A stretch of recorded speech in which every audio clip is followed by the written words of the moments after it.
mind, empties. And before that, it's important to generate good motivation. Wherever we do, in particular in the spiritual context of the Buddha Dharma, then it's important to have the most superior motivation, so to say. So motivation indicates the outcome. Yeah. So we motivate ourselves for the activities we engage in particular the activities in the spiritual part to liberation and enlightenment. So before we start, maybe we can generate correct motivation that we here together in order to understand the nature of the mind and to understand how to eliminate suffering, and not only eliminate suffering for yourself, but also try to generate a wish to eliminate suffering for all mother sentient beings, right? So I try to generate this kind of motivation in the sessions today.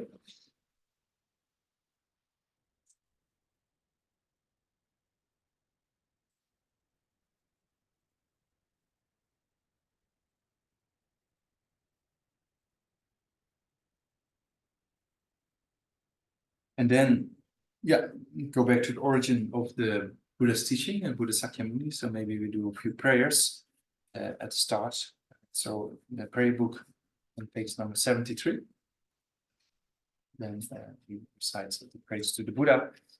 Then after that, there's a line phrase, Akini praise, and then the foundation of all qualities, being the Lambrim, being the most important aspect of our spiritual part.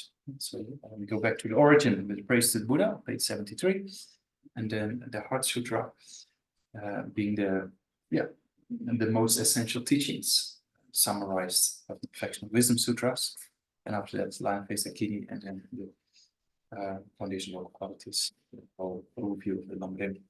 So think then in front of yourself is Sakyamuni Buddha, and surround yourself countless sentient beings, and then think all those beings around you, they are undergoing the different types of suffering, and generate a wish to liberate them, and then generate a wish to lead them in the prayers. So based on that, we recite prayers together.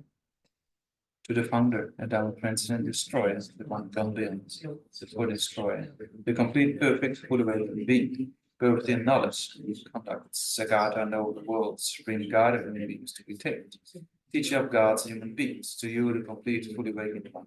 May thou transcend destroy, draw his conquer, subdue from the psychic claim, prostrate the governments. To the founder, thou transcend destroy, the one gone beyond, the full destroyer, the complete, perfect, fully awakened being, perfect in knowledge and good conduct, Sagata, know the world, supreme guide of human beings to be tamed, teacher of gods and human beings, to you the complete, fully awakened one. Let down transcend destroy, glorious comfort, subdue from the psychic and prostrate the governments. To the founder, down transcend destroy, the one gone beyond, the fully destroyer, the complete, fully awakened being, perfect in knowledge and good conduct, Sagata, know the world, supreme guide of human beings to be tamed, teacher of gods and human beings, to you the complete, fully awakened one. Let down transcend destroy, glorious conquer, subdue from the psychic planet, prostrate in the governments. You are now supreme amongst humans, who were born in this earth, who played out the 7 strides, and then said, I am supreme in this world. To you, wise and apostles, with pure bodies, formed supremely pure, wisdom ocean like a golden mountain, fame that blazes in the 3 worlds, winner of the best, to you, apostles. With supreme science, faith like a spotless moon, color like gold, to you, apostles. Thus free like you, the 3 worlds are not incomparable, wise to you, apostles. The Savior having great compassion, the founding having all understanding, the field of merit, qualities like a vast ocean. To you, the one count the dustness of prostrate, the purity that frees from attachment, the virtue that frees from the lower ranks, the one part, sublime pure reality, the down that pacifies like prostrate. Those who are liberated and show the path of liberation, the only field qualified with the decisions, who are devoted to the moral precepts, to you, a sublime community, attending virtue and prostrate. Homage to the Supreme Buddha, homage to the Noble Refuge, homage to the Great Sound, to all 3 have devoted homage. To all worldly of respect, bound your bodies as many realms and with supreme faith I pay homage. Do not commit any non-virtuous action, perform only perfect virtuous actions. Subdue your mind, Lord. This is the teaching of the Buddha. A star, a vision bridge, flame over land, an illusion, drop or dew or a bubble. A dream, a flash of lightning in clouds, sequence of such. Buddha's merits may all sentient beings, take the rank of all seeds, the beautiful thoughts, and be delivered of the sadness, perturbed by the waves, aging sickness and depths. I prostrate to the Arya triple gems. Thus I heard one time. The Bhagavan was dwelling on the Mount Rishis mountain. It was here together with a great community of monks and a great community of bodhisattvas. At that time, the Bhagavan was absorbed in the concentration and gathered his phenomenal power of perception. Also at that time, the Bodhisattva Mahasattva Arya Abhidhamma looked upon the very practice of the profound affection of wisdom and beheld those five aggregates also centered in nature. Then, to the power of the Buddha, the Venerable Shariputra said this to the Bodhisattva Mahasattva Arya Abhidhamma. Our Surya, son of the lineage, wishes to train practice activities of profound affection of wisdom. He said that, and the Bodhisattva Mahasattva Arya Abhidhamma said this to the Venerable Shariputra. Shariputra and his son of the lineage, or daughter of the lineage, who wishes to practice activities of profound affection of wisdom, should look upon it like this, correctly and repeatedly behold that those five aggregates as empty in each. Form is empty, emptiness is form, empty is not other than form, form is also not other than emptiness. In the same way, feeling, discrimination, condition, practice, and function are empty. Shariputra, likewise, all phenomena are emptiness without characteristics. Unproduced, unseen, statements, not fulfilled. Shariputra, therefore, emptiness, there's no form, no feeling, no discrimination, no composition, no practice, no function. No eye, no ear, no nose, no tongue, no body, no mind. No visual form, no sound, no order, no taste, objects of touch, no phenomena. There is no element up to including no mind and mental consciousness. There is no ignorance, no distinction of ignorance, and so on, up to including no aging and death, no distinction of aging. Similarly, there is no suffering, origination, cessation, and part. There is no exalted wisdom, no attainment, and also no non-attainment. Shariputra, therefore, because there is no attainment, bodhisattvas rely and dwell on the perfection of wisdom, the mind without obscuration, without fear. Having completely passed beyond error, the reach the end point of nirvana. And all the Buddhas who dwell on the three times also manifest complete awakening to beyond spheres. It relies on the perfection of wisdom. Therefore, the mantra of perfection of wisdom, the mantra of great knowledge, as far as mantra, the mantra to really pacify all suffering should be known as true, since it's not false. Perfection of wisdom is declared. Sayata, gata gata para gata para sangata, bodhisattva. Shariputra, the Bodhisattva Mahasattva should train in profound perfection of wisdom like that. Then the Bhagavan arose from that concentration and commended to Bodhisattva Mahasattva Arya. Well said, son of the lineage. It is like that. It is like that. One should practice the profound perfection of wisdom just as even to the Bhagavan, having just spoken, the Venerable Shariputra, the Bodhisattva Mahasattva Arya and those surrounding the humans, Asuras, Ganavas, overjoyed, highly broken. I prostrate to the gathering of the Akinis of the three chakras, who abide in the holy yoga using space. By the power of clairvoyance and examination, look at the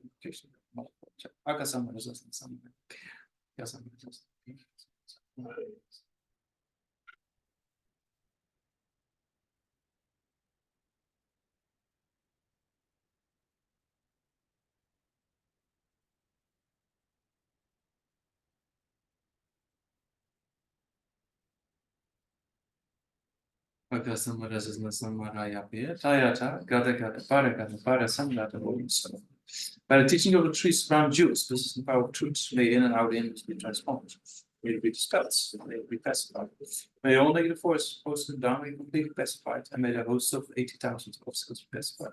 May we separate from problems, harmful condition to the Dharma, and may all enjoyment in accordance with the Dharma, and may it be auspicious and perfect happiness here, right now. Then we go to page 93.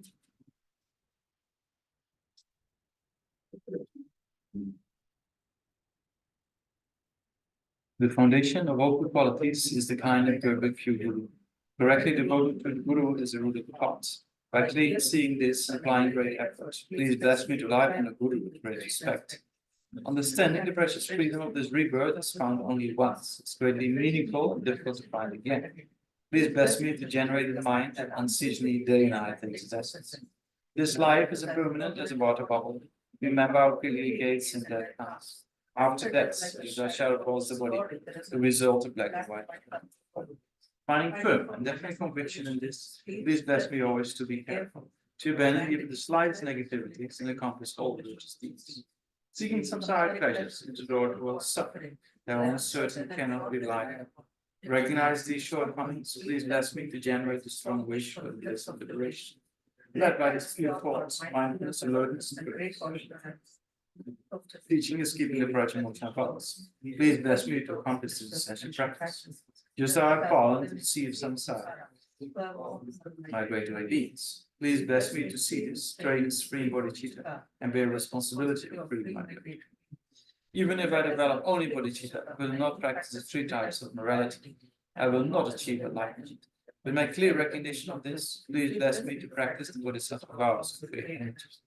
And once I specify distractions from objects and correctly analyze the meaning of reality, please bless me to generate a quickly memorized, unified part of the calm body, especially inside. Having become a pure vessel by training the gentle power, please bless me to enter the holy gateway of the fortunate ones, supreme by the way. At that time, the base of accomplishing true attainments is keeping pure powers of samadhi. As I become firmly convinced of this, please bless me to protect these powers and pledge my life. Then, having realized the importance of the two states, the essence of the Vajrayana, by practicing with great energy, never giving up for sessions. Please bless me to realize the teachings of the Holy Guru. Like that, may the Gurus show the noble path, spiritual friend who practices a long life.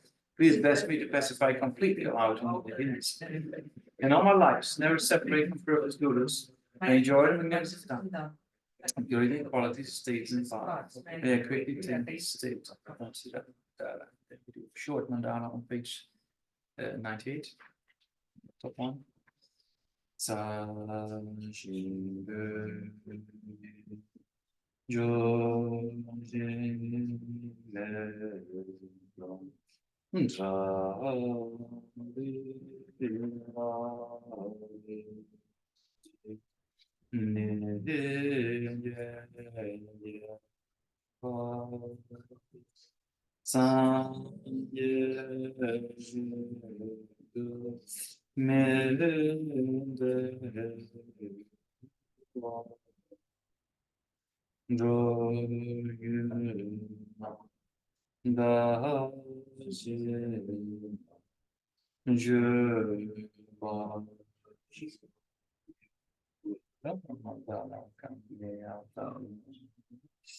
Sangye Jodam Zuni Jonam Janjo Badu Dani Yasu Gagi Jazo Gibbon Sono Dola Penche Sangye Doju Sangye Jodam Janjo Badu Dani Yasu Dagi Juju Gibbon Sono Dola Penche Sangye Doju Sangye Jodam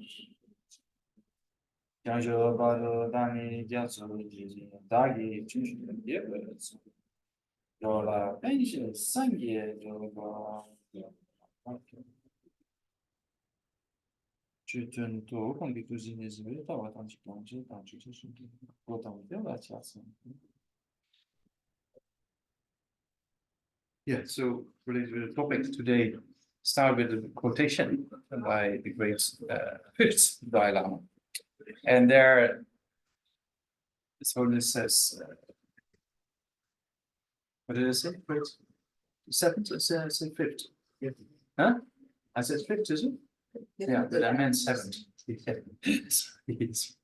So the great seventh Dalai Lama, he said, that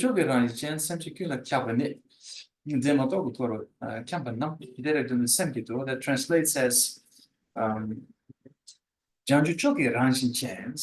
that means that the supreme enlightenment, supreme enlightenment, or in this case, the potential for supreme enlightenment, that abides in the continuity of all sentient beings.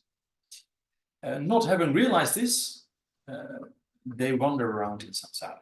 And for that purpose, I generate bodhicitta. And so the meaning is that Janjuk Chokye Rangsin Chens means supreme enlightenment, that nature, that's what it says, right? The nature of supreme enlightenment abides in the continuity of all sentient beings, because all beings have the potential to become a Buddha. Yeah, all beings have the potential to achieve enlightenment. So that means that the quotation says that all beings have this potential. The nature of the mind, the ultimate nature of the mind, so to say.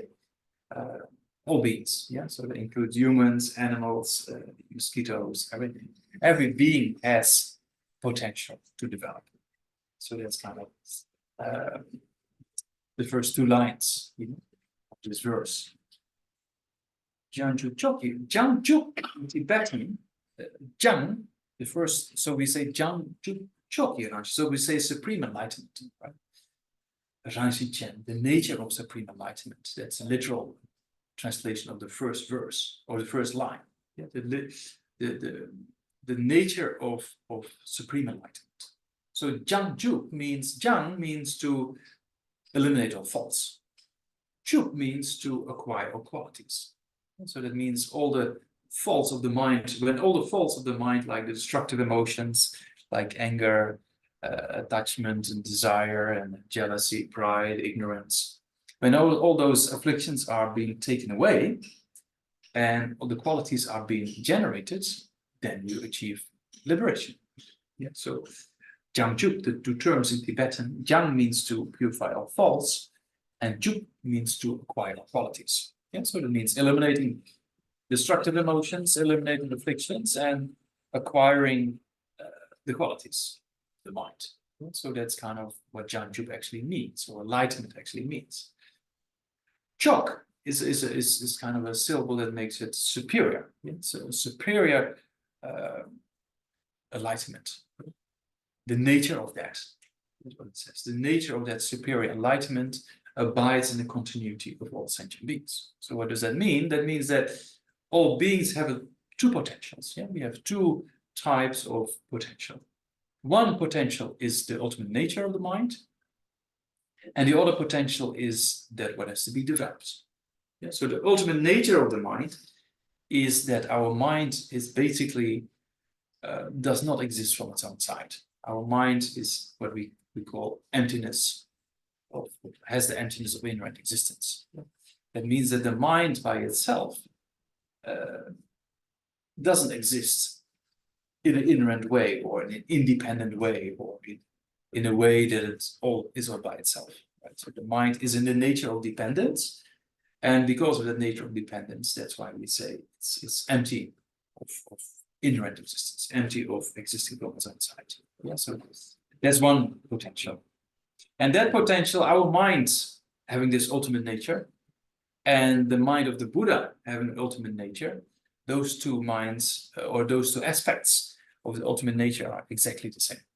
Yeah, so that means our mind, the emptiness of our mind and the emptiness of the mind of the Buddha, that's exactly the same.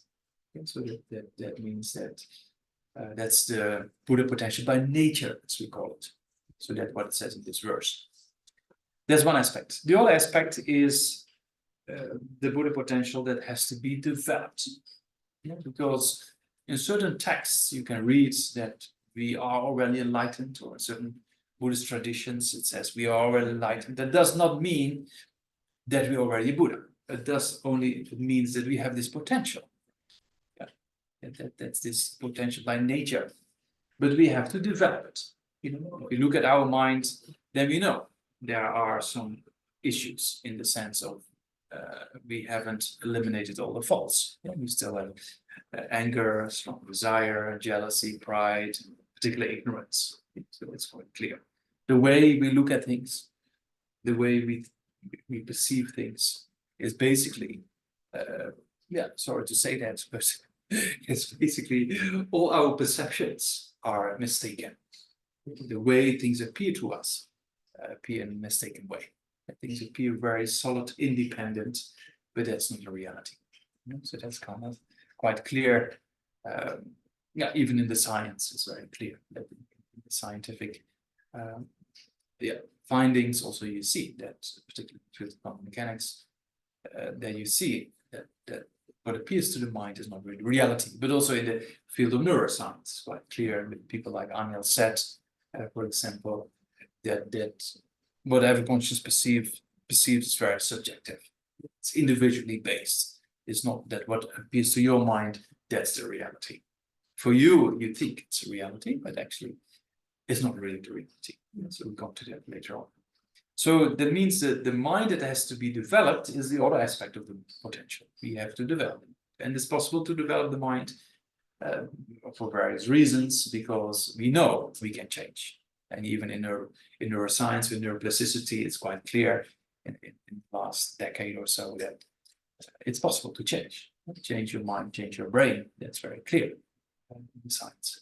So that means that we can change, not just eliminate destructive emotions like anger and strong desire and jealousy and pride, but we can eliminate them completely. That's possible, and then we can achieve this enlightenment or nirvana. So that's kind of, the possibility of change is very clear in the science, that we can change destructive emotions, we can develop our mind. But yeah, in the Buddhist philosophy, we go a step further and we say you can eliminate all afflictions if you take away the root of afflictions, which is ignorance. So that's what we call, a step further. Yeah, I engaged in a few dialogues with some scientists in London at Jamyang Center. We have a kind of project set up a few years ago called Science and Wisdom Life, and we meet with well-respected scientists in the field of quantum mechanics and neuroscience, for example, or psychology. So it's very interesting to see the bridges between the tradition of ancient India, Nalanda tradition, Buddhist tradition, ancient India, and things we see in modern science. So so we have two potentials, right? We have a potential by nature, and we have a potential that has to be developed. Yeah, so the potential by nature means our mind is in the nature of emptiness. We come to that later on, what it actually particularly means. And then we have the second potential, that means the potential to develop. And we know we can develop because destructive emotions are not an innate part of the mind, as we know from the clouds. They're not an innate part of the blue sky. So in a similar way, our destructive emotions or afflictions are not a part of our subtle state of mind. Yeah, so our subtler states of mind are free of certain afflictions, and that you can prove from a subjective experience. If you get things of more peace of mind, in particular concentration, then you know there is no afflictions present of the desire on, as long as you stay in that state. Yeah, so it's clear that our mind is like the blue sky. So it's kind of the real nature of the mind, so to say, the conventional nature of the mind on the most subtle level doesn't have any afflictions, doesn't have any destructive emotions. But yeah, those afflictions or destructive emotions just temporarily obscure the mind, like the clouds obscuring the blue sky. There's one aspect. Another aspect is that destructive emotions or afflictions, they come and go. It's not that they're always present. That's we see by the power of cause and conditions. You might wake up in the morning from a pleasant dream, and then you see a message, and then the mind changes. Right? So then the mind changes is an external condition that triggers something, but the real change comes from within, because you can change your mind when you see the message, a very annoying message, but you don't react. Right? So that proves that it's our suffering of the mind we experience. We can play it because there's cause and effect related. You can see if people train their minds, they can deal with issues much better than before. Yeah, so that means that a lot of suffering we can prevent by training the mind. It's quite clear. Feeling, we cannot prevent from coming into being. Yeah. Feeling, as we know, is a kind of omnipresent mental factor. Yeah, so feeling, you cannot prevent yourself from feeling something or having a sensation of either happiness or suffering or neutral feeling.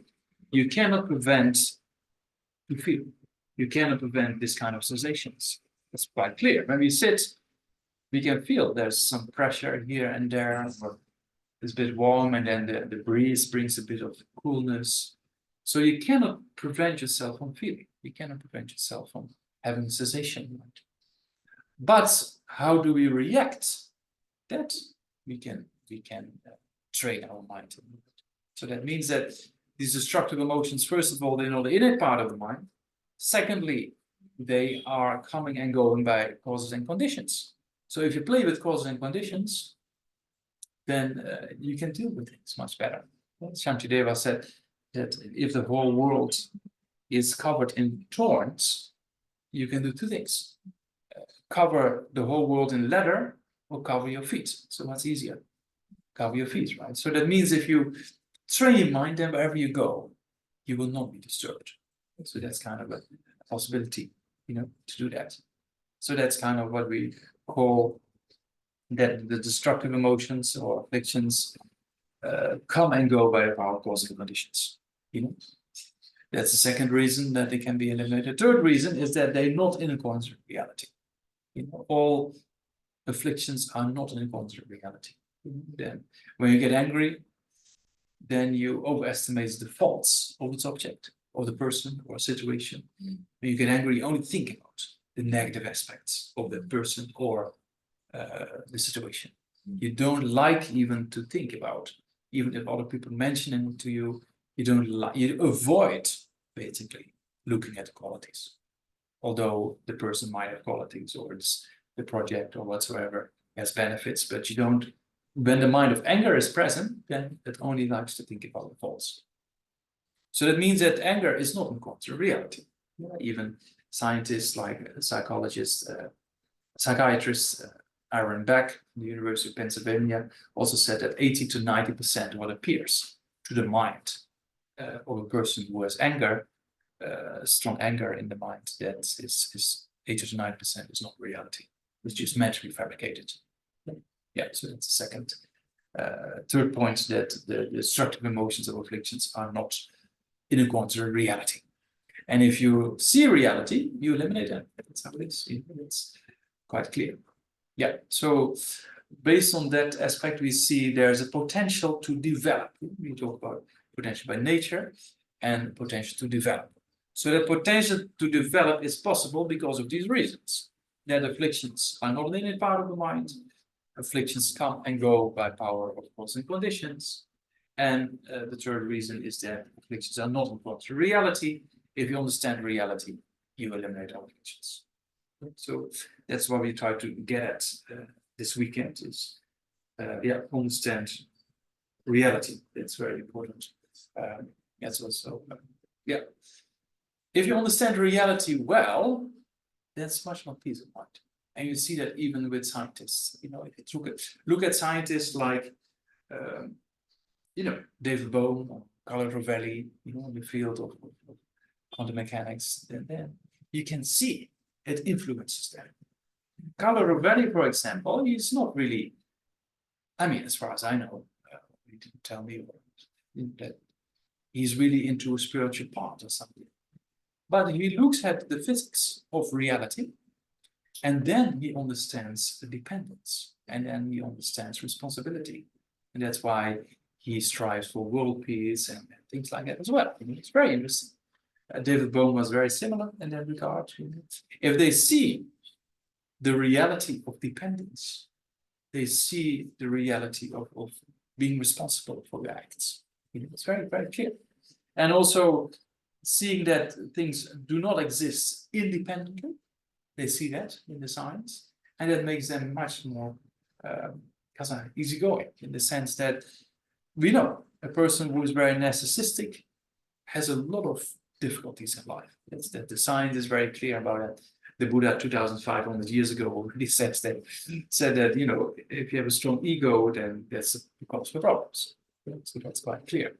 Yeah, that the narcissistic approach in life is very clear. The science is extremely clear, and in most of the different types of forms of faith and religion, we see that the grasping at a concrete self, holding on to a ego aspect of reality, is basically a cause for suffering.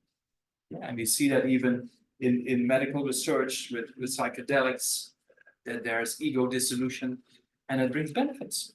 Very interesting.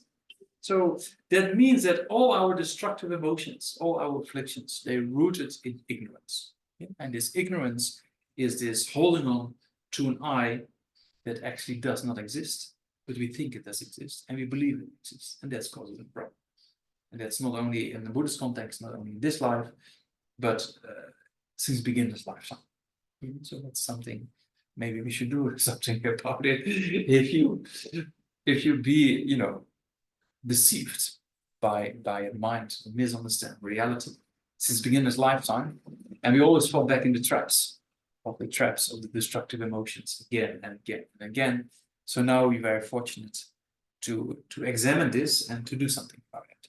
So that's kind of what we try to reach. So to go back to that quotation, to finish that quote by the great Seven Dalai Lama, where it says, the supreme, the nature of the supreme enlightenment, yeah, which is this Buddha potential, and we talked about two Buddha potential, one by nature and one has to be developed, that abides in the continuity of all sentient beings.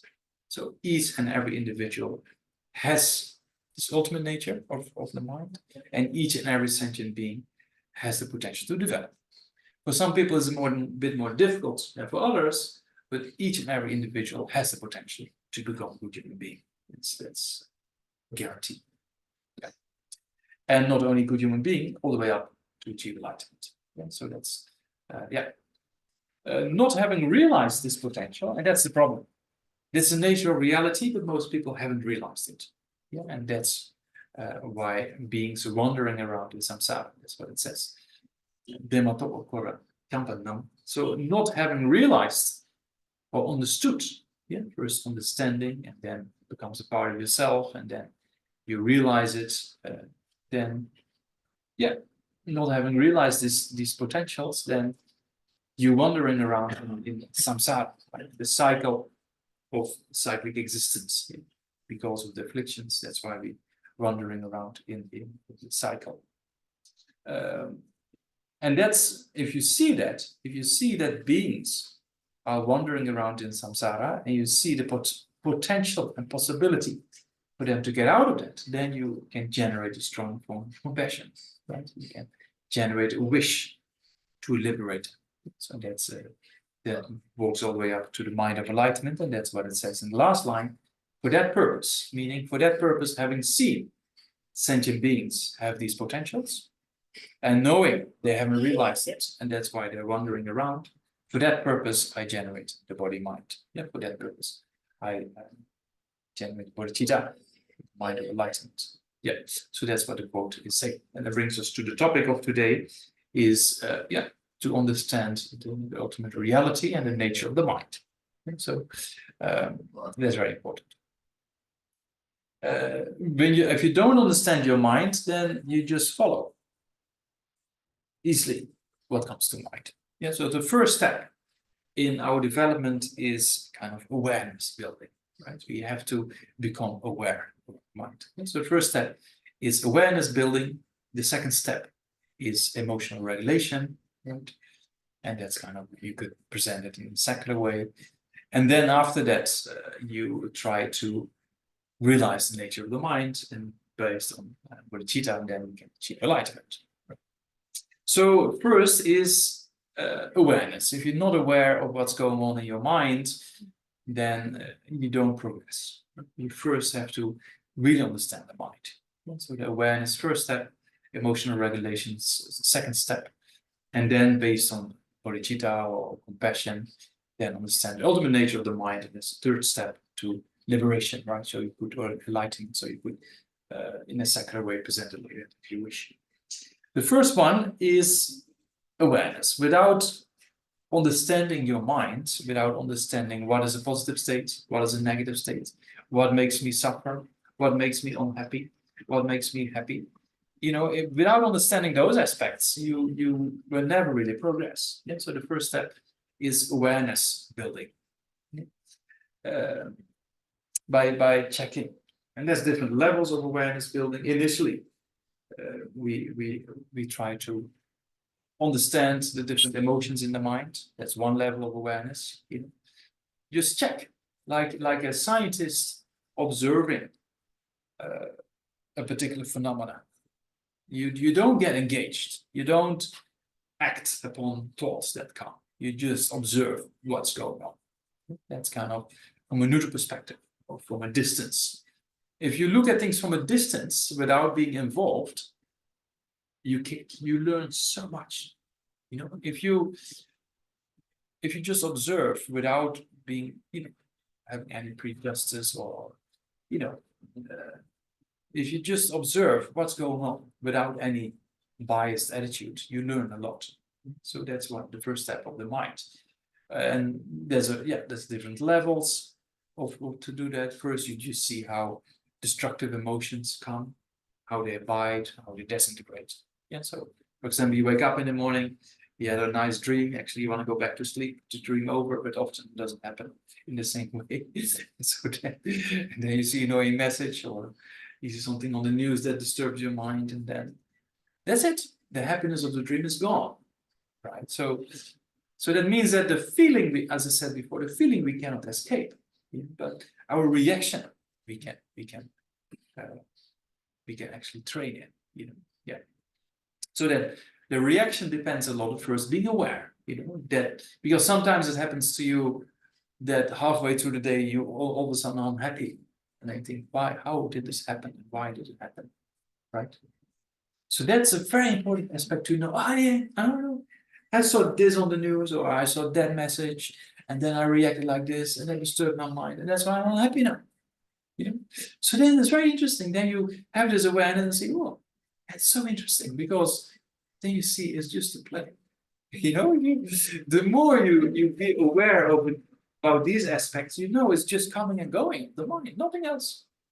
So there's nothing really solid, a solid problem or a solid kind of from its own side existing negative thought. It's just a play of the mind, right? So the more awareness you have of that kind of play of the mind, the less you will grasp at things.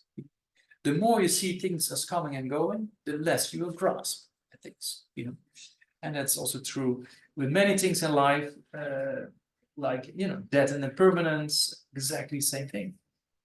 If you don't understand the reality of impermanence, then when somebody dies, it's quite difficult to deal with for many people. But if you understand death and impermanence, and you know that's the reality, and you have an awareness of that reality, then when it happens to one of your dearest friends or family member, then you can deal with it much better, right? So that's kind of very important that's why we contemplate these things. It's not that some people say, oh, those Buddhists, they always contemplate death and impermanence and suffering. That must be so unhappy, But actually, it's the opposite, right? If you understand reality, then you just see reality coming and going, and you just deal with it like that.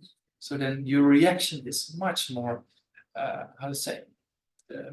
you get less influenced, because you understand reality, and you say, okay, that's the nature of reality. Yeah. So the first step is this awareness building, right? So the awareness of just observing the mind, just observing, learn how to observe the mind. Because if you have an awareness, you can take distance. If you can take distance, you don't get involved. If you don't get involved and you have distance, you can look, you see things very clearly. Same if you're in a meeting, it was a bit heated up. Some people getting annoyed, and this kind of a meeting, and then people start to argue with each other, and then you're just sitting there and you look. If you join the argument and also you get irritated, it's not very productive. But if you just take a distance and you just look what's going on, and you think, okay, maybe I should say that. Maybe I should say that. Yeah, okay. Maybe first I tell them they're right. They like to hear that. So you tell them, oh yeah, you guys are right. Very good, you're right. Then they calm down, and then you change it. That's how it is, right? If people are heated up, then you cannot really. If you also get heated up in a heavy conversation or irritation or argument, then it doesn't work. But if you take a distance and you look from a neutral perspective, then you can change the whole situation. When I talk about these things, I always mention the story of the street dogs in India. In London, we don't really have street dogs, so you can't really use that example. But in a monastery, we are in a monastery for 2 weeks, and we have quite a few. Because someone will give food to the dogs, and then during the day they just like that, sleeping.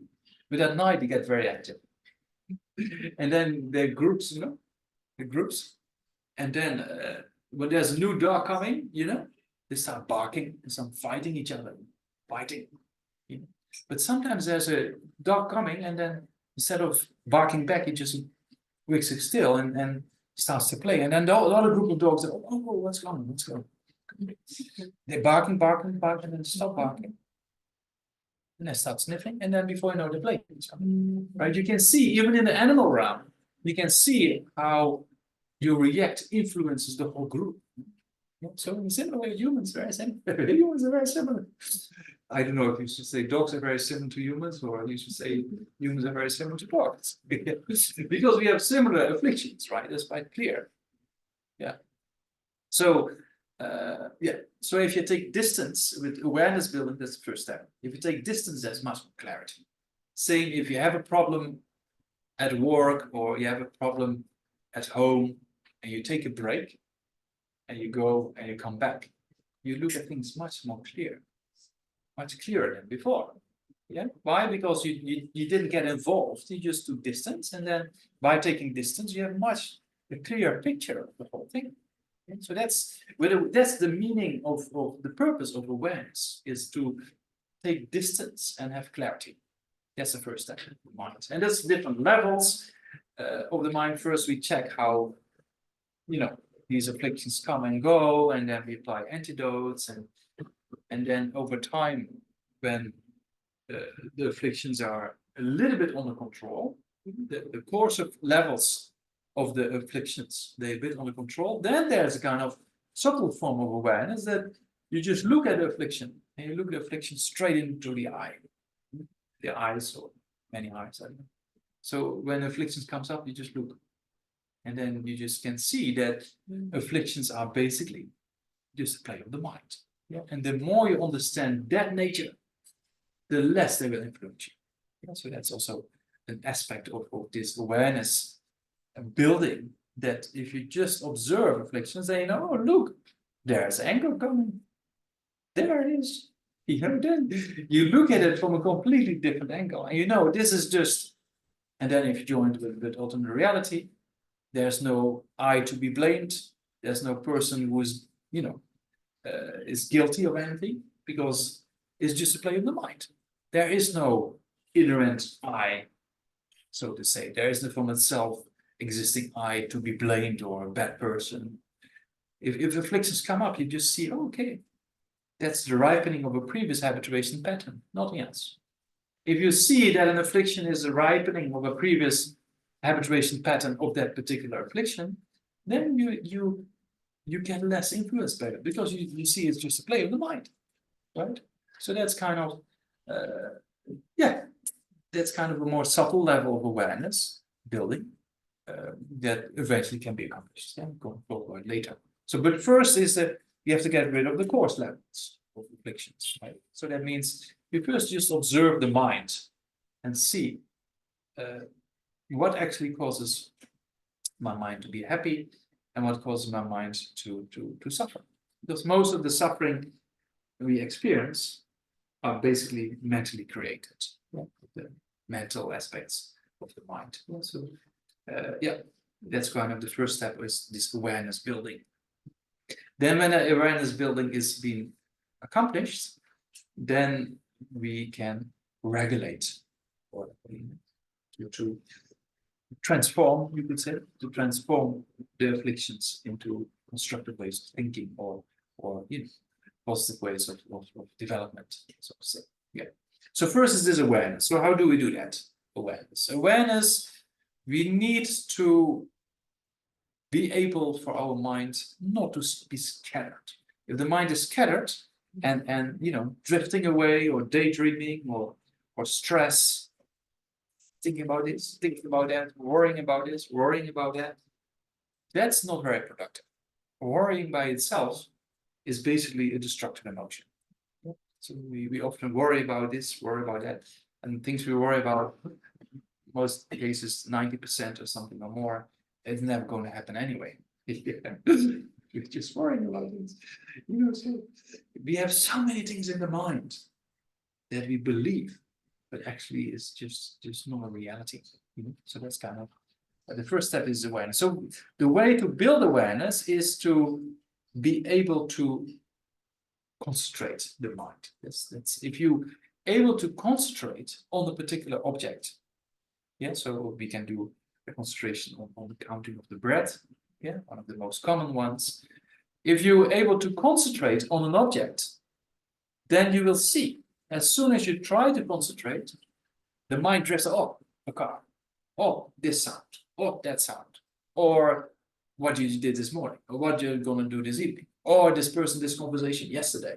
I have to talk with this person tomorrow. What should I say? Yeah, so our mind is constantly occupied by all forms of thoughts, and that's not very controlled. That just drifts up constantly back and forth. And because of that, there's no awareness. Yeah, that's true. The more thoughts we have, it distracts us, basically. And distraction is an obstacle to development. Unfortunately, in modern society, there are people who say, oh, I have such a good life. I have so many distractions. Some people say that, I can go here, I can go for holiday there, I can do this, I can do that. My life is so perfect because I have so many distractions. That's not very clever, It's just a temporary solution. Because if you're very unhappy and your mind is a bit negative and there's all kind of negative thoughts, then every distraction looks like a solution, but actually it's not. On the long term, it doesn't work. For example, if you probably you come back from work or something, you're tired or whatsoever, you're a bit down or whatsoever, and then you think, okay, let's surf the internet or let's up the channels on the TV and see what's there. And then you do that for an hour or so, and then you switch it off, and then you're even more tired than before.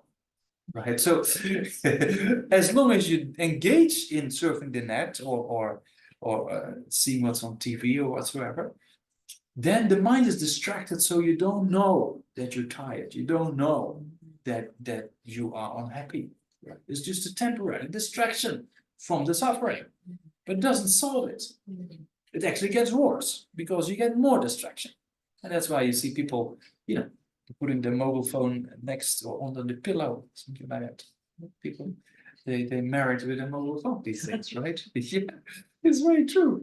People can't live. If some people, when the phone is not there inside, they freak out or they forgot, I have to go back to my phone. So that means that we have so many distractions. So that those distractions by itself are not very productive. Yeah, this is a very temporary kind of escape. Basically, that's what it is. Same with people go on world trips. They go here, get bored, go somewhere else, get bored. Yeah, so get bored. Same thing. So watching movies, there's nothing wrong with certain. I don't know. Certain movies may be okay, but there's many movies, as you know, there's no essence there. It's just a distraction. That's what it is. It's pretty clear. Yeah, and that's why people like it, because sometimes they don't like to deal with the mind, so they like to have the escape of the mind. That's exactly why people use substances. Exactly the same reason. Yeah, that you cannot deal with the mind, so you like to escape that. But that's not a solution. It's just a very temporary. Yeah. Same with the psychedelics. The research on psychedelics. It's not a solution. It's just a temporary thing to break the cycle and then walk with it. If you don't walk with it, then it's just an escape again and again. It doesn't solve the problem. Yeah. So that first awareness has to be built by concentration. Because if you learn to concentrate, you'll also start to see when the mind is getting distracted much more than before. Yeah. So that's why concentration is so essential to develop awareness. Because if you develop concentration, then as soon as your mind gets distracted, you recognize it and you bring the mind back. Yeah, that's exactly what we try to accomplish. So because you see you're getting distracted, you'll be aware of that distraction much more than before. And you will see that people who engage in these kind of practices, in the beginning, it looks like there's more thoughts than before. You know, if you start with these kind of concentration meditations, then you think, oh, there's so many thoughts than before, it's not working. But actually, you were not aware of those thoughts before, and now you are. So that's why it looks like there's no thoughts. But before, you're just not aware. Because if you constantly get distracted by the sensory perceptions of our objects of desire, then you don't know what's going on inside the mind, right? So then, they're in the constant escape.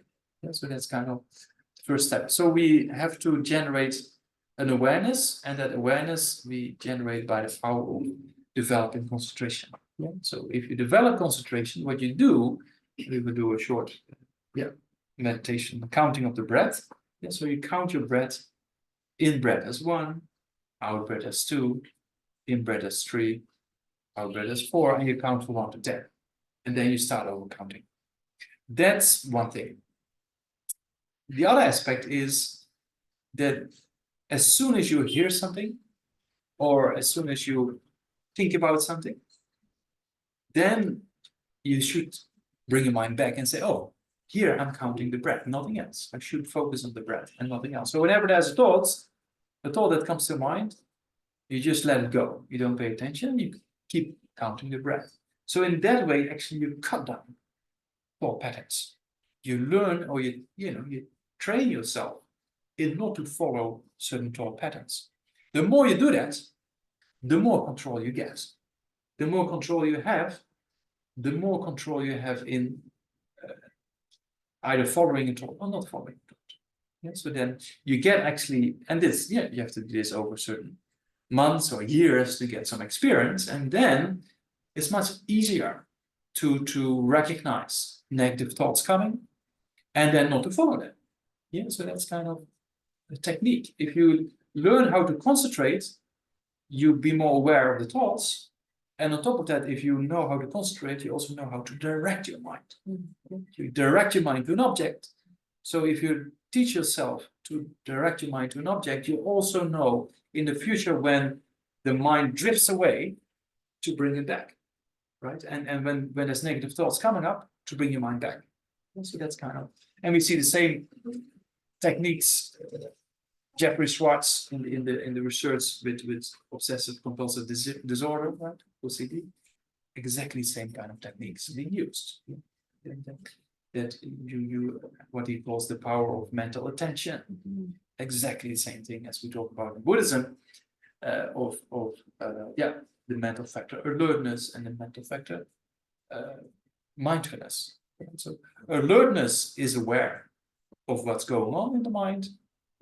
And mindfulness is nothing else than remembrance. Yeah, so those two mental factors are very essential in the development of concentration. Alertness, being aware if you're getting a thought pattern or thought or distraction. Yeah, so that's why I say alert, sometimes being translated introspection, meta-awareness. But yeah, alertness is, I think, a term that defines it better, because you just alert. Okay, now my mind is drifting off. Now I'm thinking about that. Now I'm thinking about that. Yeah, so you be aware of that. That's, you be alert when that's happening. When it happens, then you use the mental factor mindfulness. Yeah, mindfulness is nothing else than remembrance, to bring your mind back to what you're supposed to be doing. You remember what you're supposed to be doing, which is in this case the counting of the breath. Yeah, so you have those two mental factors, alertness and mindfulness. Yeah, mindfulness is a very popular term, as you know, but yeah, in the Pali tradition of Buddhism, as well as in the Sanskrit tradition, so the Theravada tradition, and in the Tibetan tradition, the definition is basically the same. It's a kind of remembrance and remembrance of a familiar object. That's the meaning of a familiar intention. Yeah, you put a good motivation in the morning, you remember that motivation or that intention, right? So that's the meaning of mindfulness. And then in this case, with concentration meditation, is to remind yourself and remember that what you're supposed to be doing is the counting of the breath, nothing else. Yeah, so that's what mindfulness is all about. And then when there's a thought coming, because you hear something or you think about something, past or the future, then you be alert and you see that, and then with mindfulness you bring your mind back in the present. Yeah, the counting of the breath. Yeah, so let's do that for a few minutes. Yeah, to get an idea how to to train in that.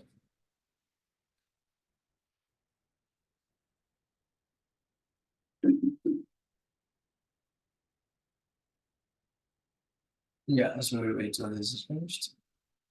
It's kind of something bad. Yeah. Yeah, so what we do is casa. You sit. I mean, you know how to sit, but to sit properly is very important, right? That the spine is straight. That's very important. The head is slightly bent forward so that the crown of your head and your spine is one line. Yeah. And your hands, traditionally, we can put the right on top of the left. You don't have to force yourself. But for this meditation, you can just put in your lap. Yeah, more advanced levels of meditation, you sit full cross-legged and then sit like that. But for us beginners, no need. And then, make sure your shoulders are loose and that the body is straight, but not tight. That's very important. And the eyes are just to be closed, but not completely closed. So, and also not open. So you cannot see anything, but there's a little bit of light going inside. Yeah. And eyes. And then the tongue, the mouth is closed. Yeah. When we do the counting of the breath, we breathe in and out to the nose, and the tongue is just behind the upper teeth. That's helps the mouth from not getting dry or producing too much liquid. Yeah, so that's how we do that. So then what we do, we count every in-breath as 1, and out-breath as 2, in-breath as 3, and then when we reach 10, then we start over counting. Yeah, and then whenever you hear something outside or there's a thought of the past or the future, you just don't pay attention and you go back to the counting of the breath. So that's kind of a way to have the object of concentration, the counting of the breath. And then when there's a thought or you hear something, you have this alertness and recognize it, and then with mindfulness, you bring your mind back to the counting. Yeah? So that's how you train the concentration meditation. Yeah. So let's do that for about a few minutes. Yeah, a minute or two.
And then, yeah, it's important to be aware, right? As soon as there's a thought following a sound or thoughts of the past or the future, then try to recognize it and bring back your mind to the counting of the breath, right? So use those 2 mental factors to develop this concentration counting of the breath.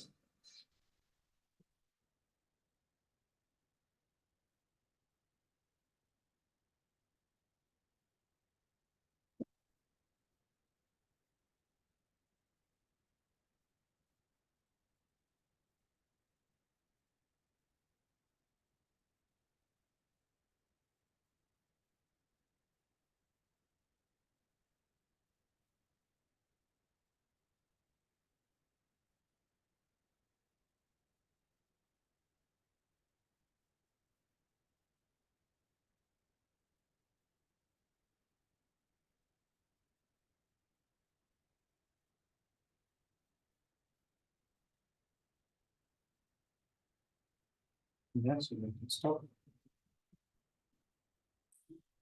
So the thing is that why we use the breath is kind of one aspect that if you breathe more naturally, more peacefully, then also the mind becomes more peaceful. So that the purpose of meditation is not really just to become more peaceful. Right? That's of course there's a side of this kind of product of it, but it's not the main purpose. Right? The main purpose is to transform the mind. But if the mind becomes more peaceful, then also there's more awareness. Same if you have a lake or an ocean, when it's wind still, then many things reflect in the lake. When it's very windy, then you have the waves of the same as the waves of the emotions that prevents the clarity from being there. Yeah, so that means that if you have a more peaceful mind, you're much more aware of what's going on in the mind. Yeah, so that's kind of a very important aspect to have. And you can see people with clairvoyance, people with, that comes after, people with calm abiding who really accomplished concentration. So they can focus on an object according to their wish. For us, maybe it's a few seconds if you're lucky. I don't know. If you, of course, you need a very quiet place in the middle of Bangalore. It's just very difficult to generate more profound forms of concentration. But if you go to the Himalayas and live in a cave for about 6 months, then if you have the right conditions and well prepared, it's possible. People who get calm abiding, their mind becomes like a mirror. That means that they remember things when they were very young, even when children and playing with toys, all the little details they remember. And then some people then start remembering past and future life, not future, but past lifetimes, very interesting. So that means that there's the capacity of the mind to know, right? So the more distracted you are, you don't have that access to that kind of information. So that proves that the more quietness of mind there is, or the more concentration there is, so to say, with advanced levels of concentration, then you have access to much more knowledge. And then you also understand your own mind, and then also whatever thought that comes to the mind is just a play. Yeah, we have to look when there's an emotion coming up and say, oh, look. And then we have to think, right? But if you really are trained in these things, you can see, okay, oh, it's anger coming. Okay, there it goes. So you don't let this irritation overpower you or strong desire or whatsoever. You just see, okay, it's coming. And then you look at it, and then it doesn't have the power as before. So certain aspects of the mind, we go into this emotional hijack. So to say, it just comes and overpowers us and we're stuck. And so the first step is this awareness, to see what's happening in the mind, to see these thought patterns coming and go. That's the first step. If you have that kind of awareness, then you can play with it much better. Then you can start to play with and see, oh, look, there's irritation. Oh, look, there's anger coming. But it's just a play of the mind. It's just coming and going. It doesn't exist from its own side. It doesn't exist in a kind of solid way. It's just a play of the mind. Then you get less influenced by it. Right? So that's kind of future levels. And then there's very advanced techniques that's very inspiring. That as soon as an affliction actually becomes the food for eliminating it. Yeah, so that's kind of sometimes they have this example of kasa, wood that's eaten from within, like insects eating the wood from within. So in a similar way, in advanced levels of meditation, there's a possibility of whenever there is an affliction, there is the food to eliminate it, because you learn from this affliction that is just a nature and a play of the mind, and that helps you to eliminate it. If you just same thing when a person, because we just talked about the 3 reasons why you can eliminate afflictions, right? They're not an innate part of the mind we talked about. The afflictions are also, what we said before, the afflictions also come and go by power of cause and conditions, and they're not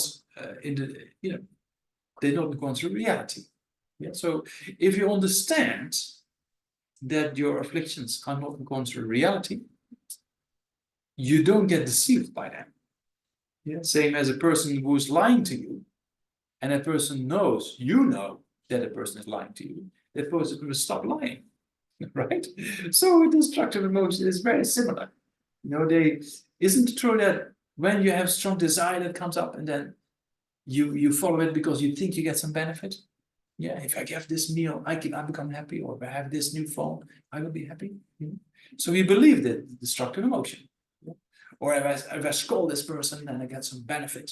we believe the destructive emotion, right? But over time, if you actually see that these afflictions are just deceiving you, then by understanding they also lose their potential, basically crumble down. If you see the nature of their afflictions and you see they just come and go and they don't exist from their own side, it's just a play, then it's they don't influence you.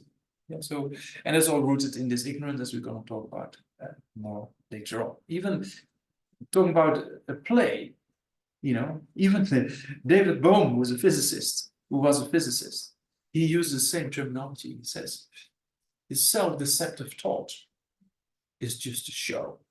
He says, it's not really there, but a very convincing show, and that's why people take it as an apparent reality, he says.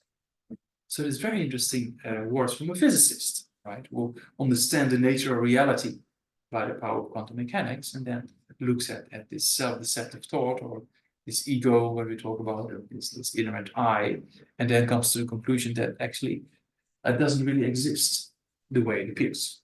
So that's really come to later on. Yeah, so let's first have a break. Yes, you have. Yeah.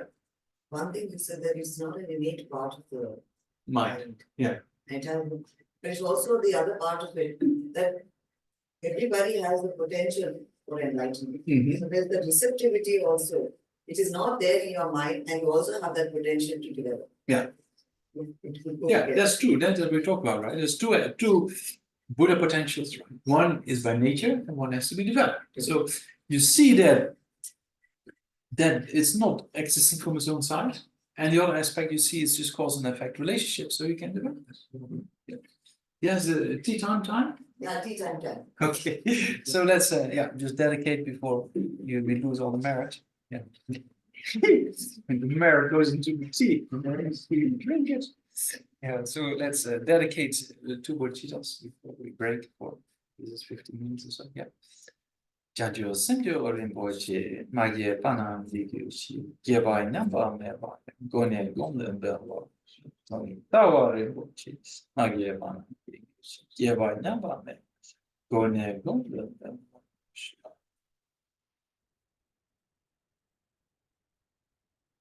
Okay, so I have a chai. This with you. Because we always used. Yeah. Now I leave this with you on this side. Okay.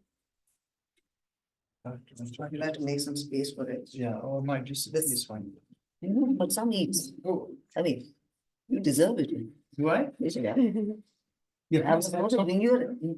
yeah, it's true. I like it. No. He has a term of non-local consciousness. Because in the fields, in the medical fields, medical science, and in particular, in the near-death experience, when there's a cardiac arrest and oxygen flow to the brain stops within 10 to 12 seconds, then according to medical science, the brain dies. It's not possible to have valid perception. You can have a few confusing kind of images or something, that's what they say, right? But it's not very confusing images, because it's kind of what we see in the data is that it's a very uniform what people think, people see. And there are aspects of out of the body experiences that people have valid perception. They saw what the surgeon or the doctors were doing, or where they put their glasses, or dentists where they put it. So basically, they dead. according to medical science, right? Cardiac arrest, oxygen flow to the brain stops. So then Pim van Lommern, he was a Dutch cardiologist, a very famous one. And he didn't believe this initially. He said, this is not possible. You know? And then, but he saw it again and again in the hospitals. So then he started to research it. And he was the first person who designed a very good research in that field. It was very, his research has get very good kind of feedback, even from very important scientific magazine like Lancet, with international very important magazine with scientists. So in his book, if you're interested, he compiled his research in the book. It's a bit scientific, but it gives you all the real information. So that's called Beyond Consciousness. Pim van Lommern is a Dutch cardiologist. Yeah. Also, if you're interested, we had a dialogue. Pim, P-I-M, van V-A-N, Lommern, L-O-M-M-E-N. So if you're interested, we had a dialogue 2 years ago, I think. If you just put his name, my name, then it comes up. Yeah, so we had a dialogue about these aspects of non-local consciousness, right? That consciousness is continuing, and there's no particular location as such. Yeah? Consciousness is something else than the physical brain. Although there's a correlation between the two. It's very clear in science, in Buddhist aspects of it. There's, of course, especially with sensory perception, there's a very strong correlation between what we perceive and activity in the brain. But the more subtle consciousness becomes, it looks like less dependence on the brain. There's a lot of research being done in the field of near-death experience, for example. It's, from the point of view of science, the best research, because you have a very controlled environment. You're in a hospital, you're in an operation theater, you can measure things. Right? So from the point of view of science, it's very interesting. We have all kind of other aspects of consciousness, of personal experiences, for example, but here you can really, in an empirical way, examine it. Yeah, so that's a very good book, and the dialogue, if you're interested in. Yeah, and also he has a lot of videos also by himself. He's kind of one of the leading experts together with Bruce Grayson from the US, for example.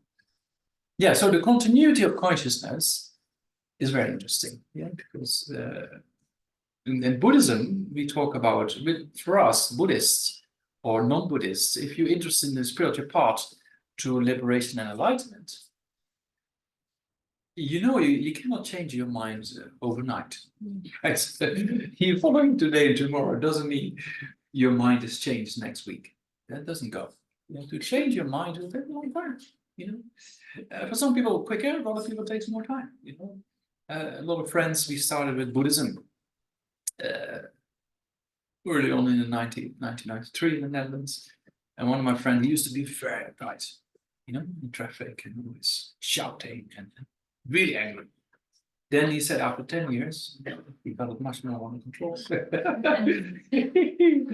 it takes time. Another friend of mine in the UK, in London, he also said he was in meetings, he said he became red and, his face red and angry. And now within 2 or 3 years, he got it much more under control. So that means it is possible, but it takes time. So then it takes time to develop the mind. And then if we strive for liberation and enlightenment, that means no afflictions at all, full stop. That takes a little bit longer. So that's why we need lifetimes.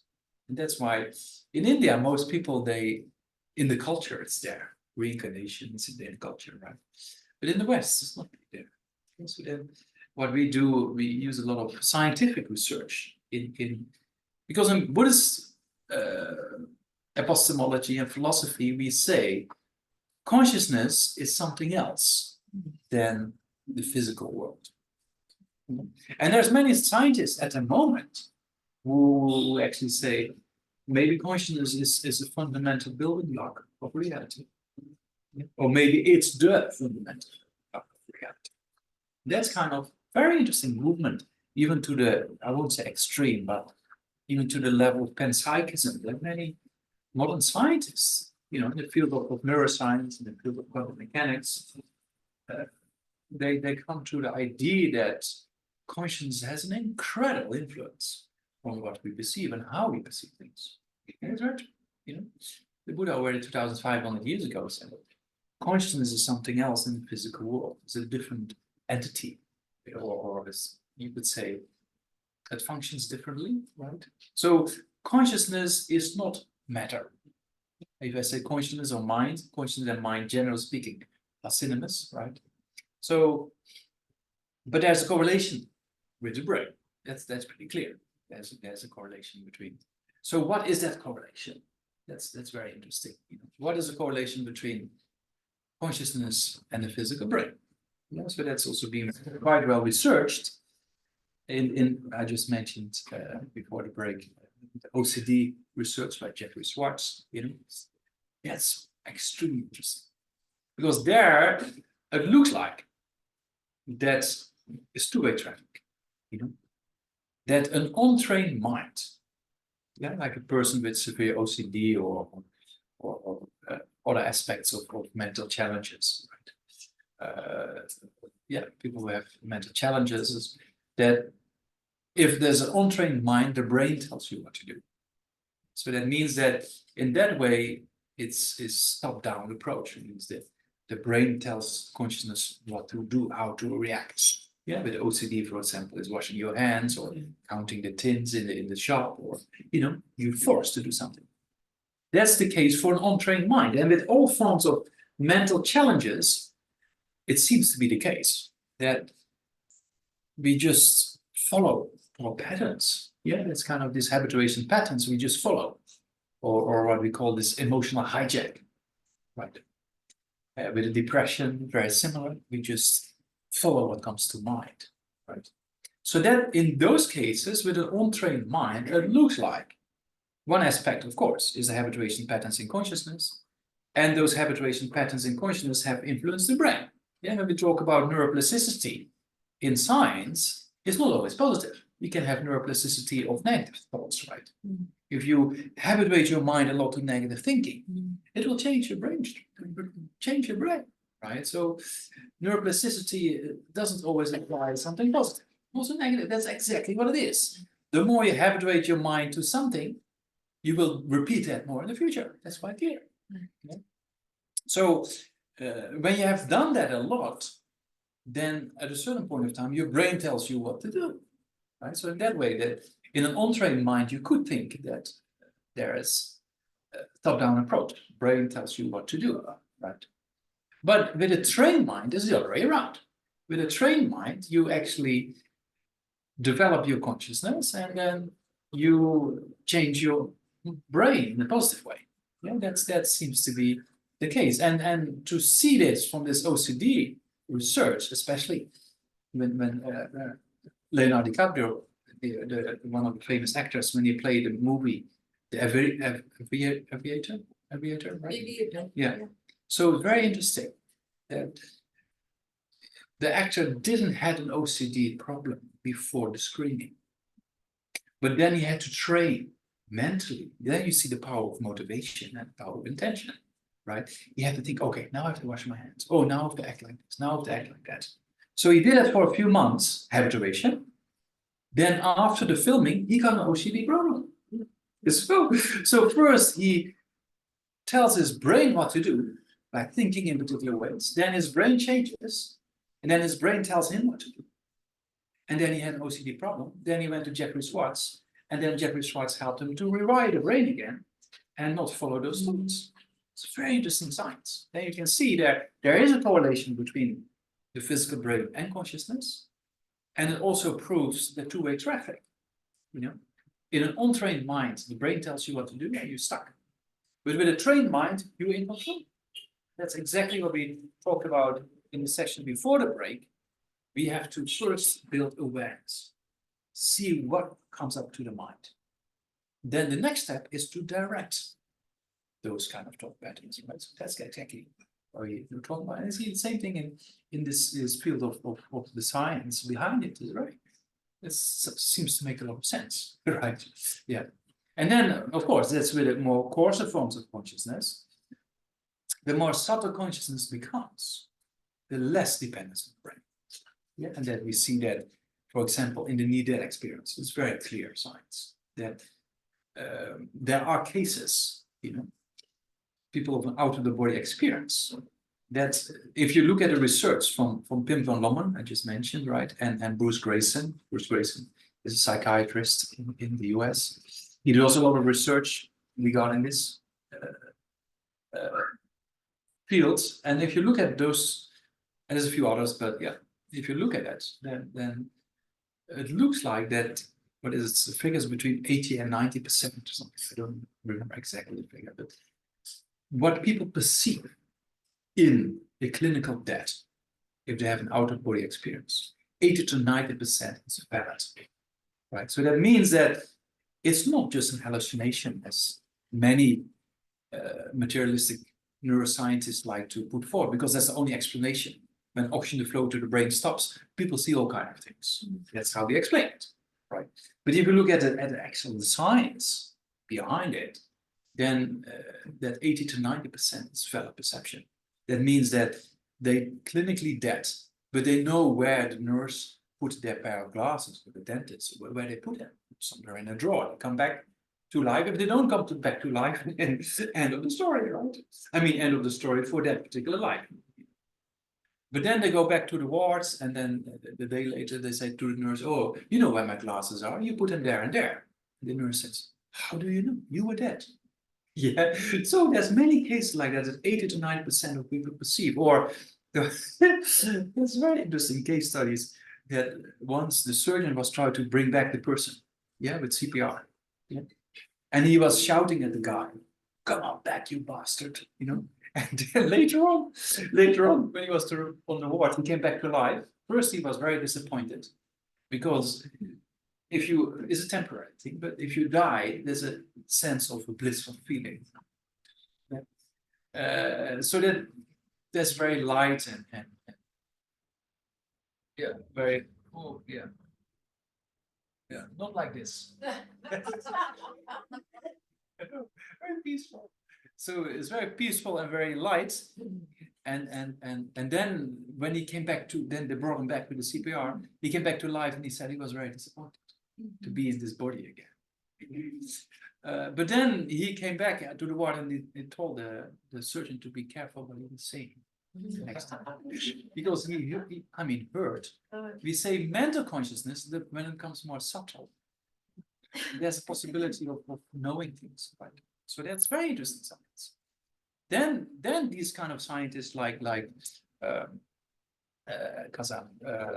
Bruce Grayson, Pim van Lommern, they say, okay, when the person comes back to life, they can explain this, or they can talk about it.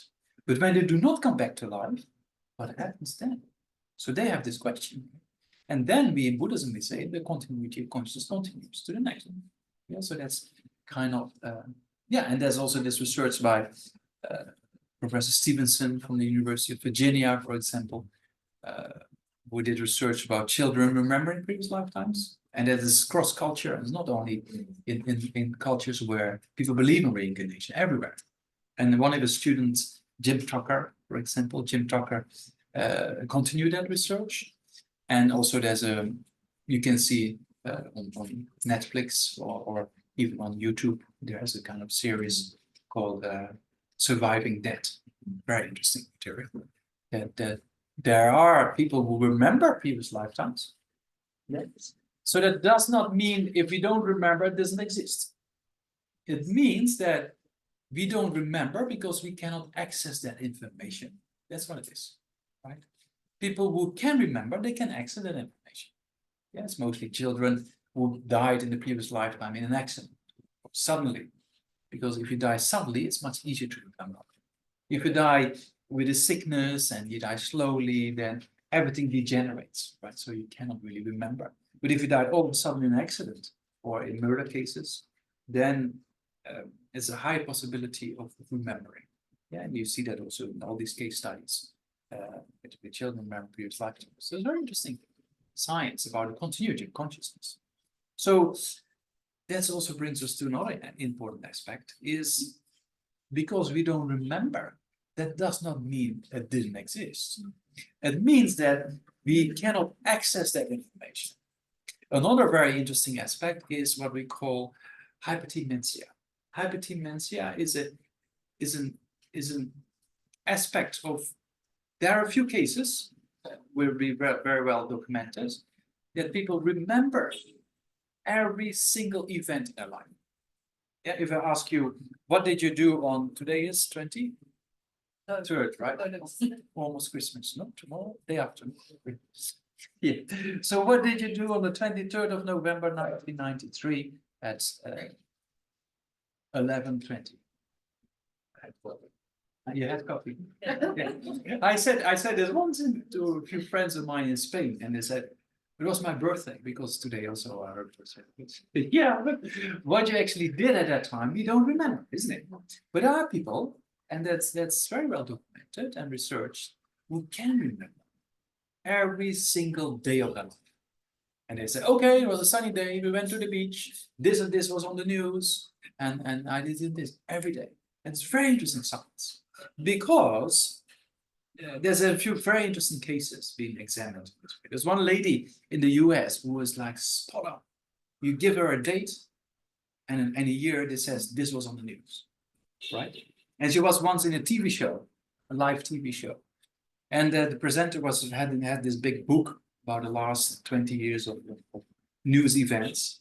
And she just flipped through and randomly said, what happened on this day? And then she gave the answer. And then the presenter said, you're wrong, because it says this and this and this. And then she said she knew she was right. She said, no, I'm right. And then the guy behind the screen was Googling it and said, oh, sorry, the book was wrong. So that means there are people who have access to this information. So that means that this information exists. It's just most of us cannot remember it. Same for previous lifetimes, we cannot remember it, but it doesn't mean it doesn't exist. You see, so there's a few very interesting aspects in science that you see there are aspects of consciousness that can remember things, right?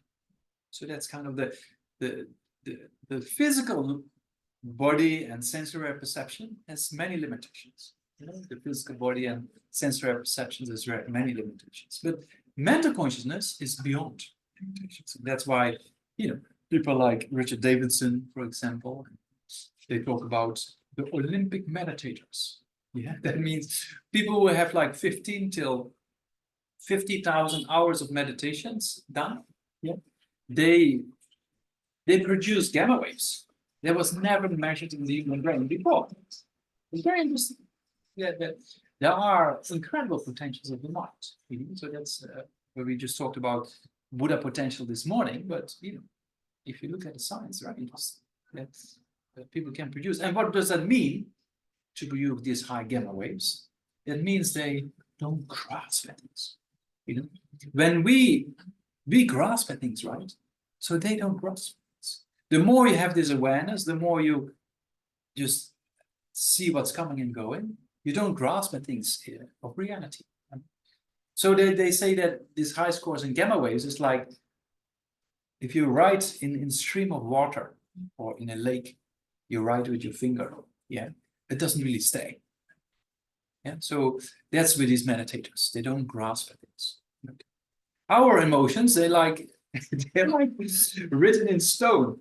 You know, that's very easy to remove. You know, so it's very interesting. So that means that these meditators, if you accomplish these aspects, you just see, okay, there's an affliction, comes and goes, and that's it. You know, but we is like, oh, this or that, and we are all on to this, all on to that, and that's why we suffer. So that's very interesting aspects of these meditators who put some more time into these kind of developments, and then you can see that brings incredible benefits. Yeah, and that's what we call that the mental consciousness is beyond limits, while the physical body is very limited. And then why is mental consciousness beyond limits? Because it goes beyond this life. It goes beyond the brain. Yeah, that we see with the near-death experience, and we see it with the Tukdam phenomena. Yeah, Tukdam phenomena is the clear light mind of death meditations. We can see in the communities, and I've seen a few of my own teachers staying in that state. Clinically, the body is dead. Clinically, there's no heartbeat, there's no lung function, so the doctor comes and says this person is dead, right? But the body doesn't decay, so something is going. And then we talk about South India, right, in Balakupa. We had a few cases in Balakupa, which is, similar to Bangalore. So if the body doesn't decay within a few days after death, or even weeks, we have cases about 3 or 4 weeks, then there's no heartbeat, no lung function. But the body doesn't decay, and the body is soft, right? It's very interesting phenomenon. So I've witnessed a few of my own teachers in those states. It's very inspiring. Right? They are complete control over the death process. They know exactly when they're going to die. They know exactly how long they're going to stay in this kind of clear light mind of death meditation.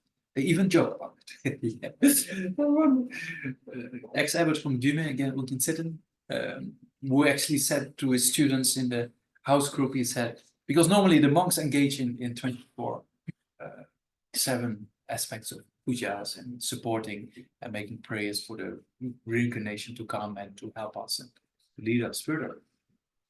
And then he said to his students, he said, don't worry, I won't stay longer than 7 days. And exactly after 7 days, the consciousness left the body. And then, of course, then decay starts, and then the body has to be cremated. But he had complete control over the death process as well. One of my own teachers also, the evening that he was going to pass away, he was very weak because he had stomach cancer for some time. And then he was getting up. He said, I want to make a few prayers. So he went up in the temple, make a few prayers, and then he said, look, in the scriptures, it says you can die sitting cross-legged, or you can die in the lying posture.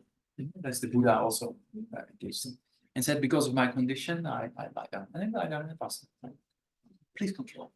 And then also the time they pass away, and there is various kind of prayers and practices and pujas that are being done, is actually according to the book, that they know exactly when the consciousness actually leaves the body. It's a very interesting science to see that and to see this incredible potential of mind. So that's possible. But yeah, that's just a part. It's not a result. The result is enlightenment, right? So that's very interesting to look at. So we talk about the potential of the mind. So if you're experiencing, you see these kind of masters, it's extremely inspiring. Yeah. And then meeting with the scientists, as I said before, it's very, very interesting. With Pim van Lommel, for example, we talked, we became good friends because actually he lives in the same village as I used to live when I was studying hydrology. But yeah, we talked quite a lot, and it's very interesting. What he saw in the hospitals is what we talk about in Buddhism. Same thing, the continuity of consciousness and the different levels that happens when you die. What kind of, what do you see? And what does that mean? Those kind of visions people experience. So very interesting, yeah. So that brings us, back to the topic of but it's interesting to look at the science as well as to see those things in actuality. To see these masters who are complete control of the mind, right? Even the death process, even when the consciousness actually leaves the body. And so for us, it's very similar. Dying is very similar to going to sleep. Right? If you go to bed in the evening, also you can see that sensory perception ceases to exist, right? You close your eyes, you don't see anything. Then the sound starts to slowly fade and it's quiet. Yeah, mostly when we're tired, we just knock ourselves out, and then we wake up with a so we wake up with an alarm clock, and that's it. Yeah, but advanced meditators, they can use that whole process. So that's kind of incredible in the mind. And that all has to do with what we call the potential to be developed. That's the developing aspect. Because the potential by nature is there. Each and every one of us has this ultimate nature of the mind, right? Because our mind is what we call empty of inherent existence, and the mind of the Buddha is empty of inherent existence. That aspect of ultimate reality of the mind exactly the same. So that means that our mind, our feelings, for example, our thoughts, positive or negative, they appear as a very concrete entity, as a very, from its own side, existing entity. Our problems in life, the feelings we have towards those problems, they appear very subtle, isn't it? Yeah, the person we angry at or irritated with appears as a very solid entity existing there as an enemy, right? But actually, there's not a reality. It's just in our mind. Because somebody else might like the person we dislike, isn't it? The person we dislike a lot can be liked by somebody else. So that proves that what we think is the reality, enemy, out there, is just a mental fabrication. It's a subjective aspect of looking at a person. Right? True. Yeah. So your worst enemy can be the dearest friend of somebody else. Right? We know that in the meditations on equanimity. It's very clear that for us we think, yeah, it's like this, but actually it's not. It's just kind of our perception. You can see perceptions are very subjective. How we see, how we look at people, extremely subjective. And then the modern science is also very clear about it. I mean, in quantum mechanics, we know that one aspect of quantum mechanics called cubism. It's kind of very similar to the school of Buddhist philosophy of the mind only, that the observer influences the observed. That the consciousness that is observing is influencing what's been seen. Yeah, so that's kind of quite clear, but also in the science that consciousness is very subjective. Yeah, that's very clear. Anil Seth, we also had a dialogue with Anil Seth. He is a very interesting neuroscientist, very well respected and very popular neuroscientist. He wrote this bestseller called Being You. It's a quite interesting book. So we also had a dialogue, and also we're gonna do a course together, launching next year, about consciousness and things like that, emotions. But also he is a kind of materialistic scientist. He also says that from his own side. He says, when you die, that's it. Yeah, the consciousness is just an emergent property of the brain, nothing else. Yeah, but when we talk about subjective experiences of consciousness, we talk about exactly the same thing. So in that aspect of the subjective experience, there's a lot of common ground, which is extremely interesting. That when we discuss a few aspects of that, it's very interesting. That how we perceive things depends on how our habituation patterns of the past. Our habituation patterns of the past influence how we perceive things. Right? So that means that what we perceive is not really reality. It's just how we think reality is. And he calls that there's kind of in the brain, he calls that prediction error response. That means that you look at something or you hear something or whatever you perceive, and then your brain within a few split seconds come to a final conclusion, it's like this.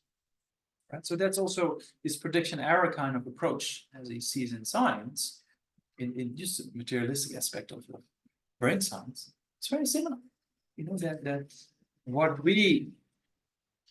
previous habituation patterns influence our future form of perception, right? The more you get exposed to a particular aspect of reality, the more you believe it. Yeah, you see that in social media very clearly, that the more people get exposed to something, the more they start believing it. So that's very clear. And that's even more our fundamental problem with this ignorance, is this grasping at itself, because since beginner's lifetime, we hold on to that. And you can see also people who are very strong anger, they even like to say it's good to be angry. Yeah. It's good to be angry. Yeah, people with strong anger, they justify that. So that means that the stronger your afflictions are, the stronger your habituations are, the more you believe that it's the right path. So that's kind of, and that's even more true with ignorance. That we in the Buddhist teaching, we talk about there is no inherent. Yeah, so the moment you're going to talk about emptiness, then some people fall asleep, and some people get distracted, some people walk away, because emptiness is just a topic that goes against this holding on to from its own side existing I. Because since beginner's lifetime, we believed it to be the reality. And so that's kind of an aspect of the mind that is a bit more challenging. We said, because all sentient beings, we talked about, have the nature or the ultimate nature of the mind being empty of inherent existence. So we always think that everything exists inherent. We always think that things exist from their own side. The way we look at a building, the way we look at cars, the way we look at the objects around us, other human beings, the way we look at people is not really reality. It's the way people appear to us, the way they appear, that's not reality. The persons, they exist, the building exists, but the way things appear is not reality. So, because people, we just talked about what we call enemy appears as an inherent enemy, how dare, but actually it's just in our mind. Yeah, so when we have an issue or irritation with a person or situation, and we walk away from that person or situation, physically we walk away, yes, but mentally we don't. Yeah, so that means that mentally we think, this person, I know, that's why, you know, and then we have this kind of mental image. That's what it is. It's in our mind, we have this mental image of this person. Technically, we call it meaning generality of this person. This person is not nice. And why is it not nice? Because this person does this person did that, and I don't like this person. Yeah, that's just in our mind. And then when that negativity becomes stronger, we see even more faults that the person actually has. And that's just a mental created image, but then we think that image is the person. You see? And that's actually why it causes such problem. Exactly the same with attachment. When you want to have a new phone, a new car, or a new building, or a holiday, or whatever, you know, you think, oh, this is going to give me happiness, right? Or this meal is going to give me happiness, or this social activity is going to give me happiness, or this party is going to give me this happiness, right? So in your mind, you build up. So attachment or desire overestimates the qualities. Yeah, anger overestimates the faults, and desire overestimates the qualities. They think, oh, I have this, I have that, oh, I will be so happy, so happy, happy. And then you have that object, or that person, or that mobile phone, or that substance, or whatsoever, but it doesn't produce, it's not according to expectations. You see? So then when our reality in our mind, what we create, meets the actual reality, there's no satisfaction. You see? And you can see, yeah, I don't have any experience of the Buddhist part, but I have experience of parties and drugs and those kind of things. That I have some experience of. And then I know that the more you engage in those activities, you don't become happier and happier and happier, right? So that means that if it's drugs, if it's parties, if it's holidays, if it's cars, if it's mobile phones, or other persons, whatsoever, the more you engage in the objects of desire, you do not become happier and happier. You see? So that proves that the objects of desire are not really the cause for happiness. And that's why there's no satisfaction, because in our mind we create a reality. If I have this, I will be happy. And we believe that, and then we meet this particular situation and it's not there. Yeah, example with people, a very same thing. When you attach to people, you want to be with persons, right?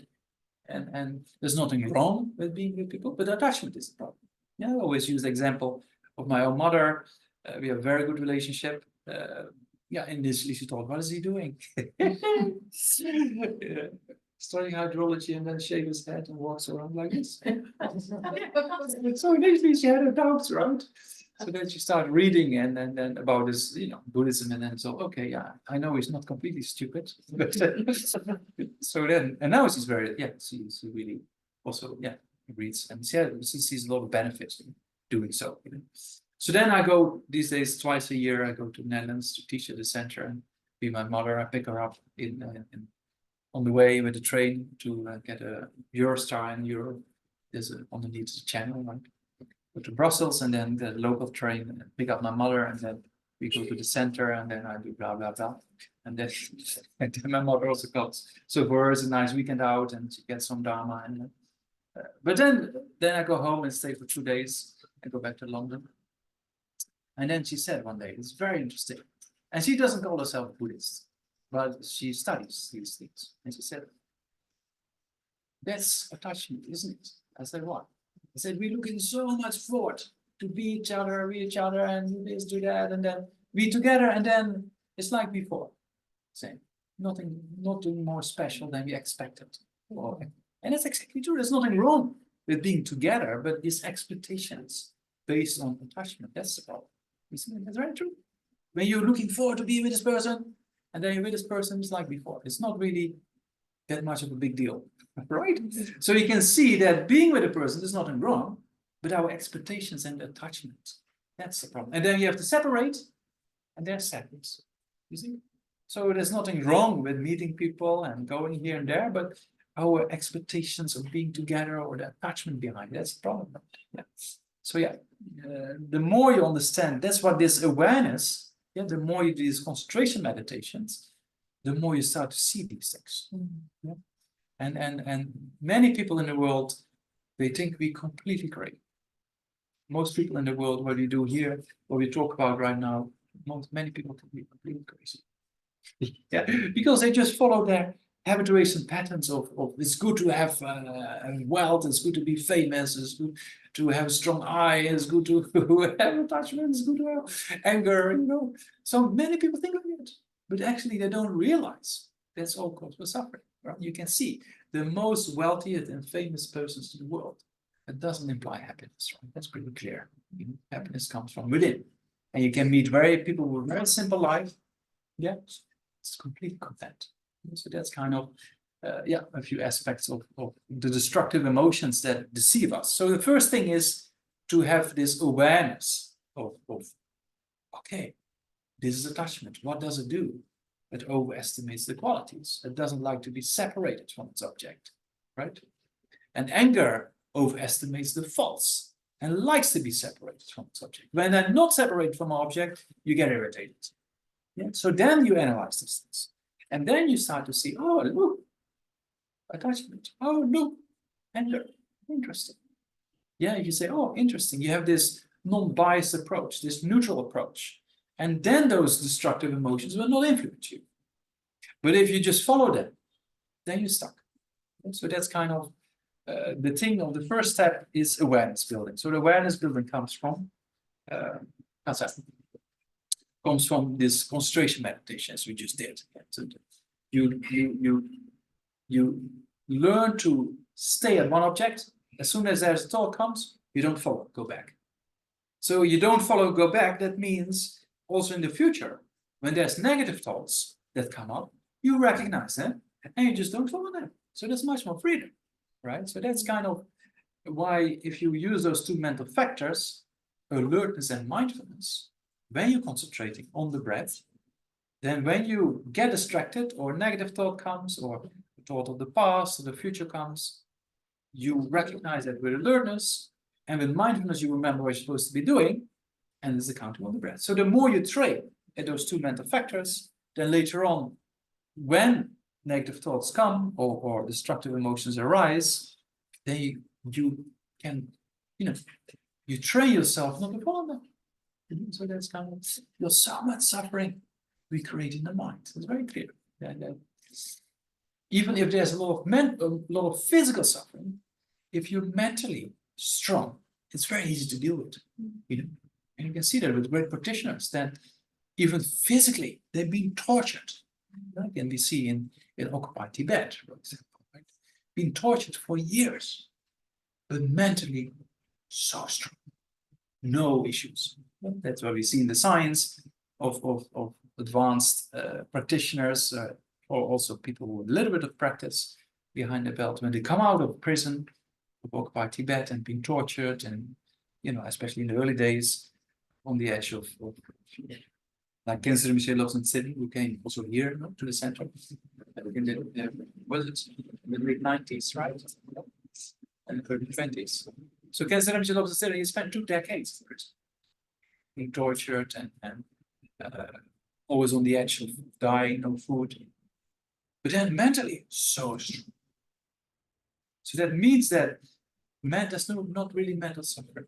That's a very interesting aspect. And then also the science behind it proves that,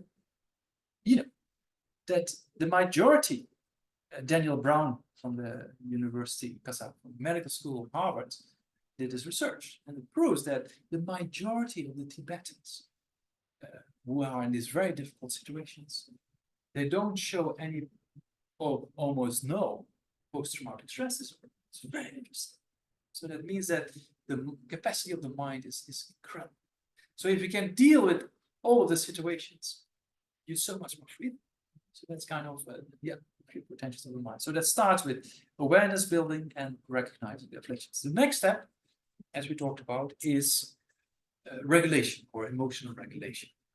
So that's actually the transformation. So first, you have to have the awareness. Right? What is going on? The awareness only comes when there is stillness in the mind, when the mind becomes like a mirror. So that can only be accomplished by living in the present. Yeah, so that's living in the present we do with this concentration meditation. That by itself, living in the present, will generate a kind of peace of mind. And it's very clear. Yeah, the more you do, or the more you engage in this concentration meditation, automatically there will be peace of mind. There will be calmness. If there's peace of mind and calmness, there's clarity. If there's clarity, then it's much easier to deal with issues. So if you engage in these practices, and you do, for example, every morning, you do, let's say, 5 to 10 minutes, you do a few times, a few minutes at a time, this concentration on the breath. Right? Then, throughout the day, every hour or so, you touch the breath. You go back and you do that. You can do that in the office or in public transport or wherever you are, just for a few minutes. You can just do this practice, right? And then you keep the mind, if you do that every hour, you will keep your mind much more calm. If you have much more calmness, you prevent a lot of stress, you prevent irritation, you prevent negative thoughts. Yeah? So that's very helpful. That if you do it every morning as a formal session, and then throughout the day, every hour or so, you try to recall that and then you get so much more awareness, and then you learn so much from the mind. You can learn from the books, and from these classes, but also important to put it into practice, and then you learn a lot. So if you do that every hour or so, for sure you will reduce stress. For sure you will reduce negative thoughts. For sure you will reduce from negative emotions. Because it's true, right? When we get stressed and tired, it's very easy to get negative thoughts. That's very, very obvious, right? When you're tired or stressed, one negative thought comes after the other, and then irritation comes, and you're stuck. But if you prevent that from happening, that's the first step. That's kind of the first step of this emotional regulation, based on awareness building of living in the present. So if you have this concentration meditation practice being stable in your life, and you try to remember it every hour or so, go back to it every hour or so, you will reduce a lot of problems. Stress, difficulties, negative thoughts. So that's the first level to have this emotional regulation. The first step. Then the other aspect of emotional regulation is to not follow negative thoughts, to live in the present, and that by itself gives calmness. That by itself gives distance, and because of that distance, you observe. Right? If you observe, an observer is not the observed. Right? So if you just merely observe what's going on, you don't really get influenced by what you are seeing. It's kind of a similar way you can think about a person watching a movie and you watching both at the same time. If you're in the movie, if you really go in, their mind is inside the screen, right? Yeah, almost. And you say hello. Yeah. Yes. And then people think it's happiness. I was once in a plane, and there was a person sitting next to me, and I was doing my prayers, and I was sitting next to me, and every few minutes he was like, and whoa, what's he watching? And you can see a little bit on the screen. It was kind of, stabbing things and kind of this horror movie and something like that. But wow, if that's the cause for happiness, I don't know. But you can see that the people get really into the movie. If you don't get into the movie, you look at the person and you look at the movie and you see what's happening, right? But if you're inside the movie, you don't really recognize what's happening in your mind, right? You just follow. So that's kind of the attitude we should have by looking at being the observer, so to say, looking what comes to the mind and look how you react. That's kind of the first step of emotional regulation, is to just build on this awareness, to see it just as a play of coming and going. So that by itself, you can learn a lot, and also you keep the peace of mind. Yeah, if you live in the present, you keep the peace of mind. Yeah, and that's also in extreme sports. We see that why extreme sports give people a kick, because you live in the present. Yeah, if you see people free skiing down a hill with trees, if you don't live in the present and you think about this problem, that problem in life, probably you're going to meet a tree and it can be fatal, right? Yeah. So you have to live in the present. It's pretty clear. Or people have this kind of fly shoots and this wings, wingsuit. They jump off a cliff and then they fly like a bird. They kind of kick out of that.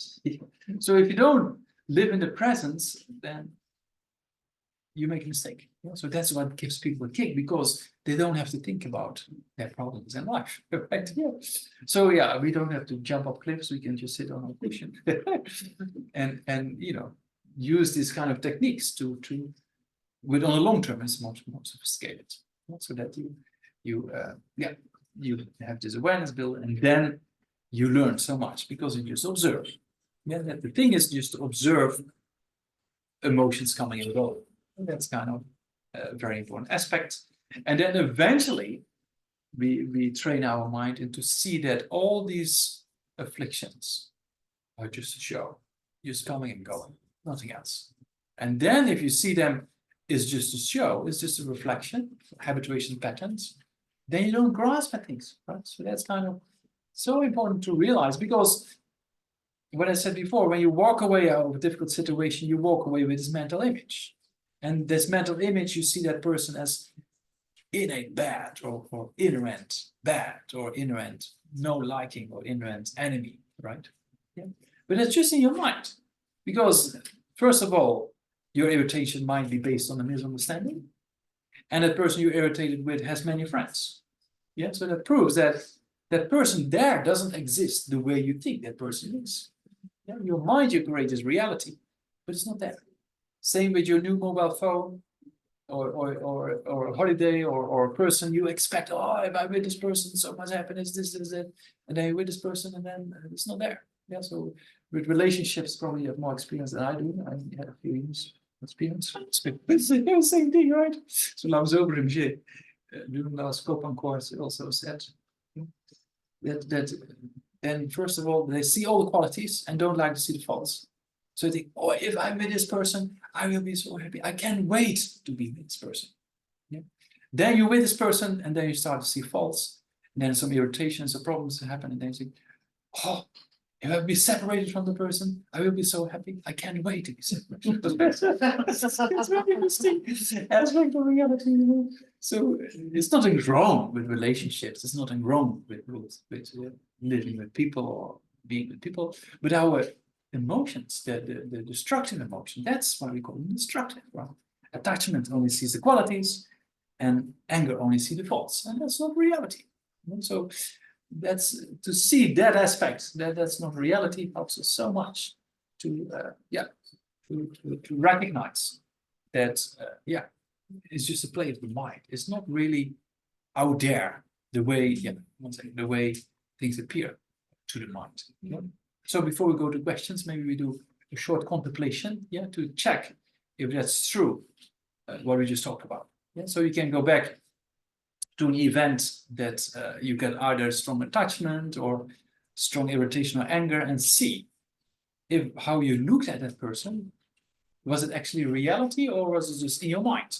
Yeah, that's because the person you get irritated with, that person might have other friends and they don't see that person the way you look at the person, right? So you can see that it's just a subjective aspect. It's not really out there. It's in your mind. Yeah.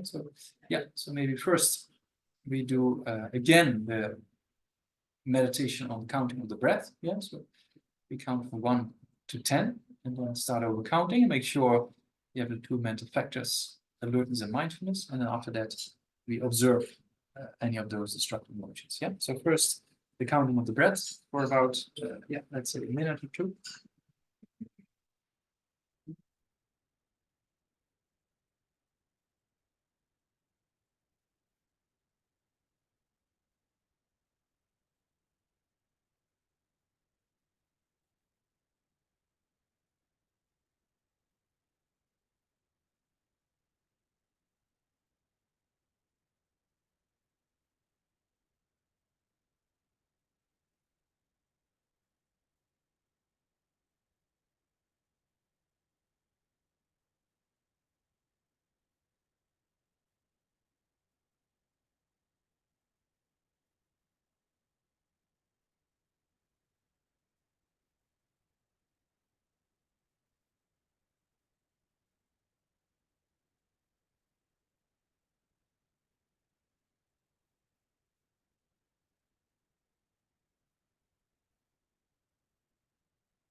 So then when the mind is settled down a bit, then try to recall an event you got very irritated with a particular person or situation and just analyze what appeared to your mind. How did you see that person? And is that a real reality or is it just created in the mind? Because the person we get irritated with can be the best friend of somebody else, right? So it's just how we look at a person, how somebody else looks at that same person. That's the difference. So try to see that it's very subjective and try to see that when we have irritation and we walk physically away, and that person, our mind just keeps going and thinking about the negative aspects of that person, the kind of irritation or situation or an individual. So see that that builds up, and then we believe that aspect, our peace in our mind. But yeah, the person we get really irritated with can be the best friend of somebody else, right? So see that it's just a temporarily kind of perception is colored by our own minds, by our own ideas or our own kind of thoughts. So try to see if that's true or not. So analyze for yourself for about, let's say, a minute or two.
And then I have a kind of conclusion here also that actually sees, yeah, it's true. The way I look at things and the way actually reality is, it's not always the same.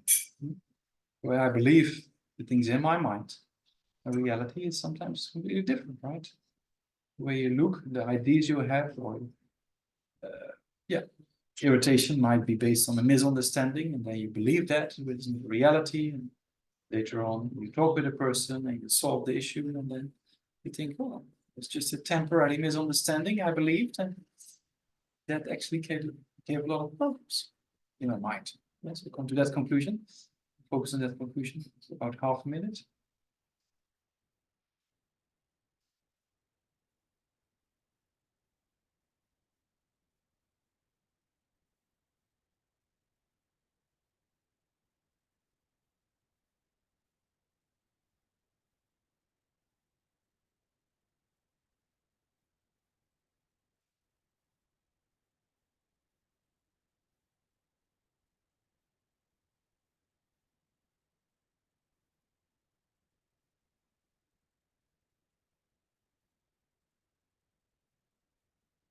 And then try to have a determination or a kind of promise for yourself and think, from now on, I'm not really gonna believe whatever appears to my mind. From now on, I'm gonna be a bit more neutral and observe things a bit better. Don't believe whatever comes up to mind. Yeah, focus on that kind of determination, commitment for yourself for about half a minute.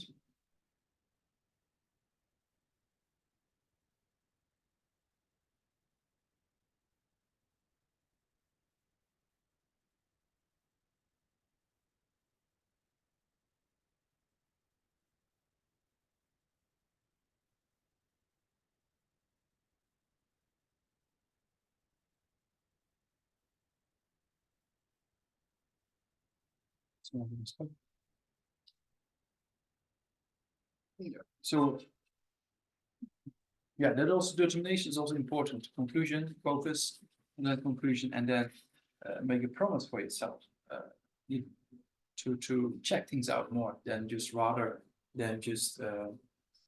believing whatever comes to mind. Yeah, because whatever comes to mind is not always reality. It's quite clear. Even more, as we're going to talk about in the afternoon, how things really appear to you as out there, existing from their own side, in a solid way, people, buildings, things like that. Actually, there's not really reality. It's just a temporary kind of thing. We believe that what appears to your mind, that's reality. Actually, it's not. So we finish that later. Yeah, it's question. Yes. Instead of meditation on awareness on breathing, breathing meditation. Yeah. So we get some sensation on the body level. So the focus is getting diverted from the sensation. So even though, for example, there is some kind of pain on the body, that becomes like a more concentration. You get stretched. Yeah. So it is out whether we have to accept the pain or how to move on. Yeah, I mean, if the pain is too strong, then maybe move your leg, but or something like that, right? If it becomes a distraction that's too strong, then we can do something about it. Or the other extreme, when you get sleepy, then it's better just to break the meditation rather than to push. Wash your face or something like that. Yeah. So you try to have a balance. Yeah, that's in Buddhism we talk about a middle way, not too tight and not too loose. So when there's another aspect is, if there's some irritation or pain or whatsoever, and you just think, okay, that's pain. There's not a technique to just observe it, right? Yeah, but in this case, we do concentration meditation. So you try not to follow any thoughts related with that particular pain or distraction. Yeah, you just think, okay, there's pain. So what? Yeah. Or there's a thought that comes. Okay, there's a thought. So what? Let it go. So you don't, like clouds moving through the sky, you don't hold on to it. Yeah, so then you train constantly. If you do all those different aspects, you train constantly in not grasping and holding on to things.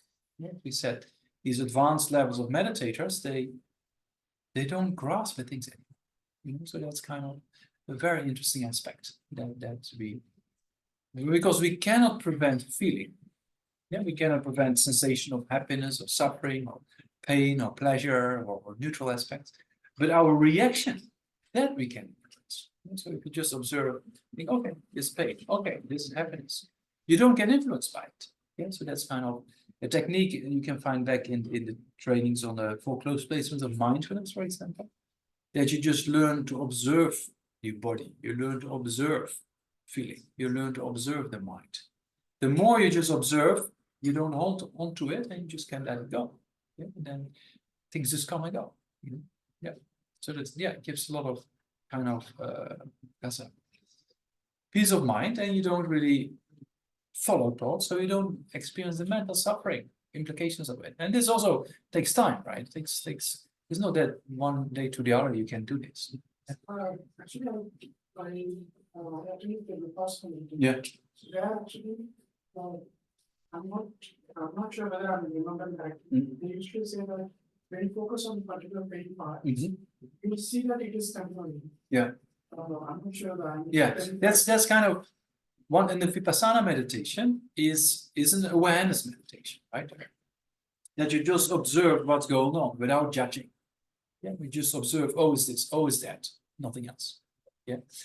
With concentration meditation, the purpose of meditation is different, right? Concentration meditation, the purpose is to concentrate. So any form of distraction, if it's thinking about the feeling, or is an obstacle. Yeah, so there's 2 different types of meditation. If you do the Vipassana meditation, then you just observe in order to understand. It's just a play of coming and going, nothing else. Yeah. So if you combine those 2 as 2 different meditations, then they will enhance each other. Because if you do the concentration meditation, you learn how to concentrate. If you do the Vipassana meditation, you know how to not react. If you don't react, it helps you to generate more concentration because you know how to focus your mind. Right? Yes. So that's why we initially we do those 2 meditations as 2 separate sessions, so to say, right? And then if you're an advanced level, then you can combine concentration with insight meditation together, right? Yeah. Yeah. Yes. Any other questions? You said the more exposure you have to a particular aspect of reality, the more you believe it. Very true.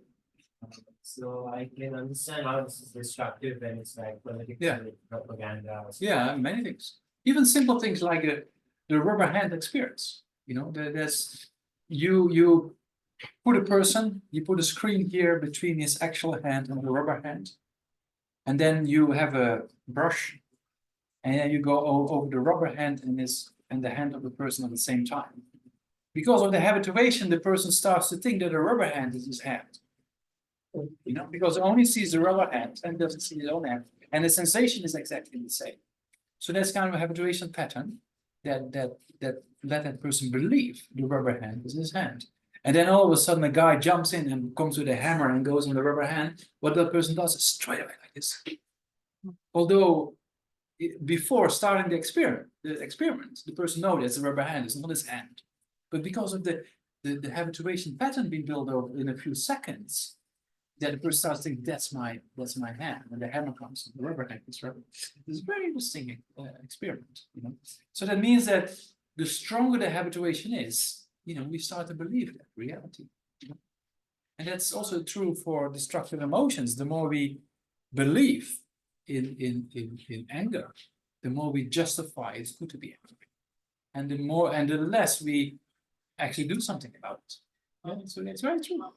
So that's what we try to do. What the Tibetan word meditation or gong actually means to habituate your mind to something positive. And that's the real meaning of meditation. So if you habituate your mind to something positive, you produce a positive pattern, right?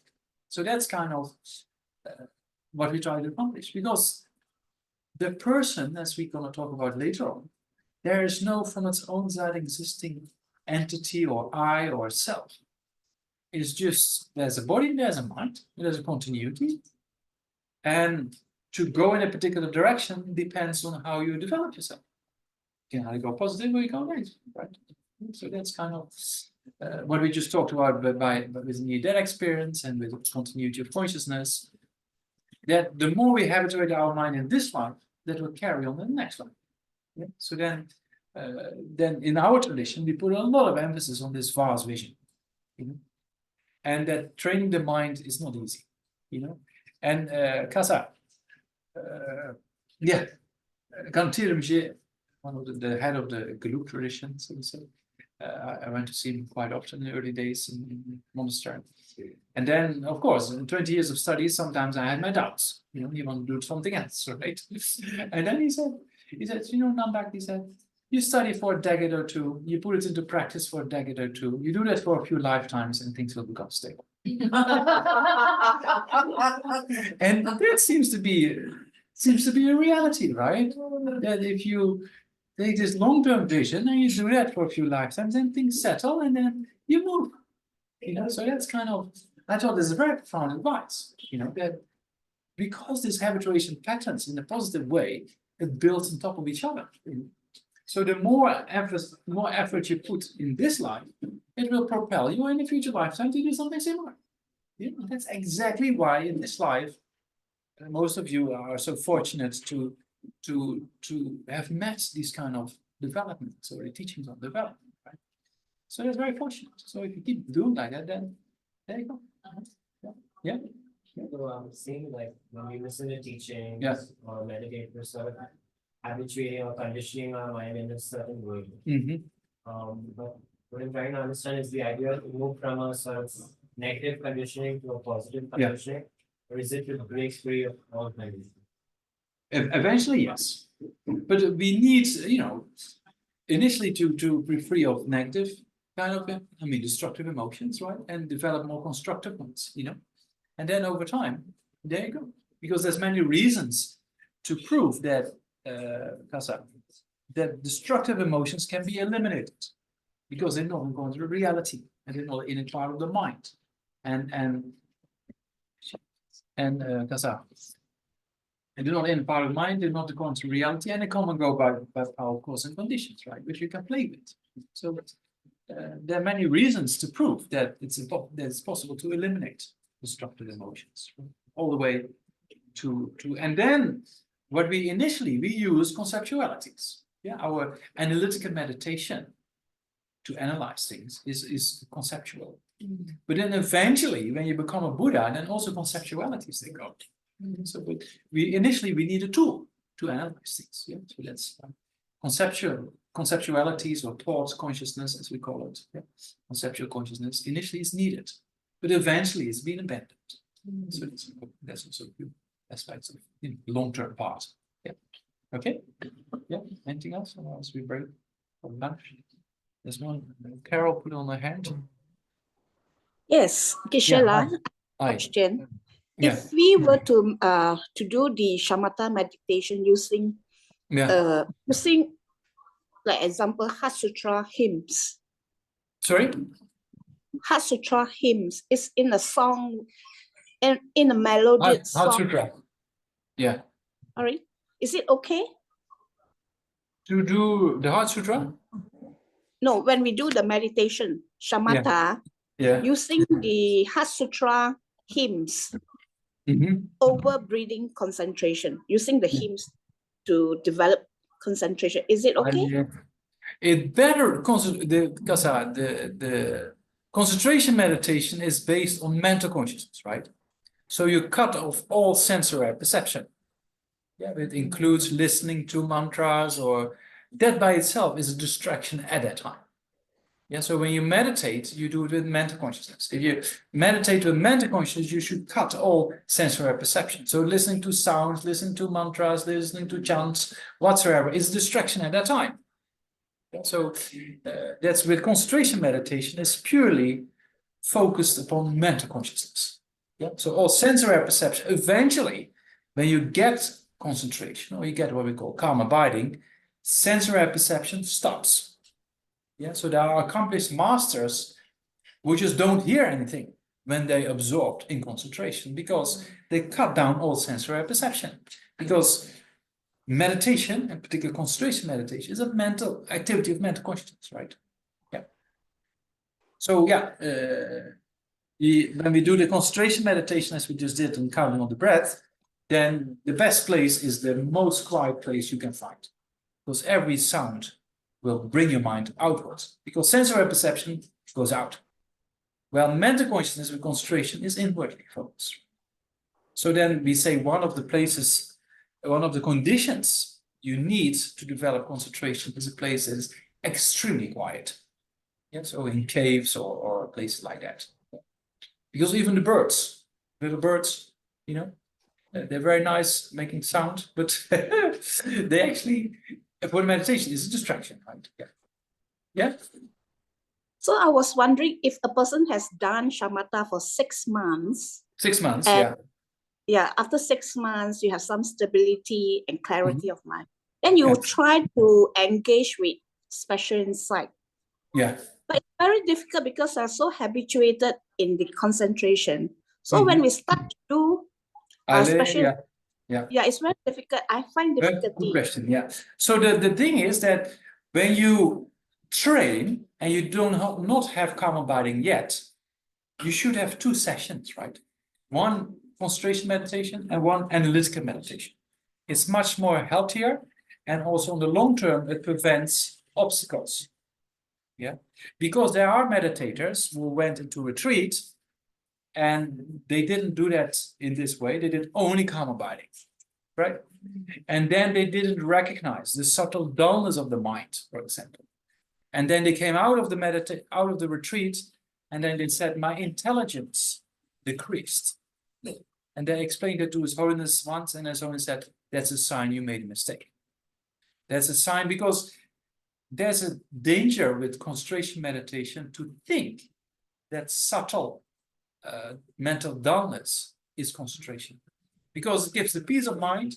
There's no distraction, but there's not really clarity, you know. So that's kind of a danger. That's why we say it's important to initially combine concentration meditation and analytical meditation in 2 different sessions, you know, so you develop both at the same time and you don't fall easily into the fall of subtle dullness. And then when you both develop over time, eventually you can combine them much easier, because you're going both developing at the same time. So eventually you can have the union of calm abiding, special insight, that you can have this calm abiding, and within that calm abiding you can analyze. Yeah, and then while you're analyzing, you don't get distracted. Yeah, so that's kind of a technique. Yeah. Yeah. Okay, thank you. Yeah. Thank you so much. Thank you. Yeah. So let's have a lunch break. Maybe 1 hour is okay. 1/4 or 20 past already. Time flies. Yeah. 20 past 2. Yeah, we meet again 20 past 2. Is that okay? Not too long, not too short. Yeah. 20 past 2. Yeah, exactly on the same time. Yeah. Okay, people online, have your meal ready or not? Yeah. Okay, see you in an hour. Yeah, 20 past 2, Indian time. Okay. You didn't stand up loud, did you say that?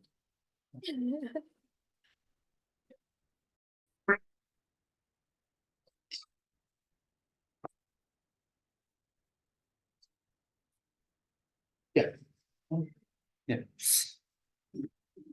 Okay, so before we start, yeah, don't fall asleep after lunch. So before we start, try to generate correct motivation. So we talked about the importance of motivation this morning already. And we also see to change the mind, change the brain, as we talked about, depends a lot about the intention, the motivation behind. Think so, yeah, we train in that constantly. So think that we're here together to improve our minds, and all the way up to liberation and enlightenment. Yeah, not only for yourself, for the benefit of all sentient beings. So generate correct motivation.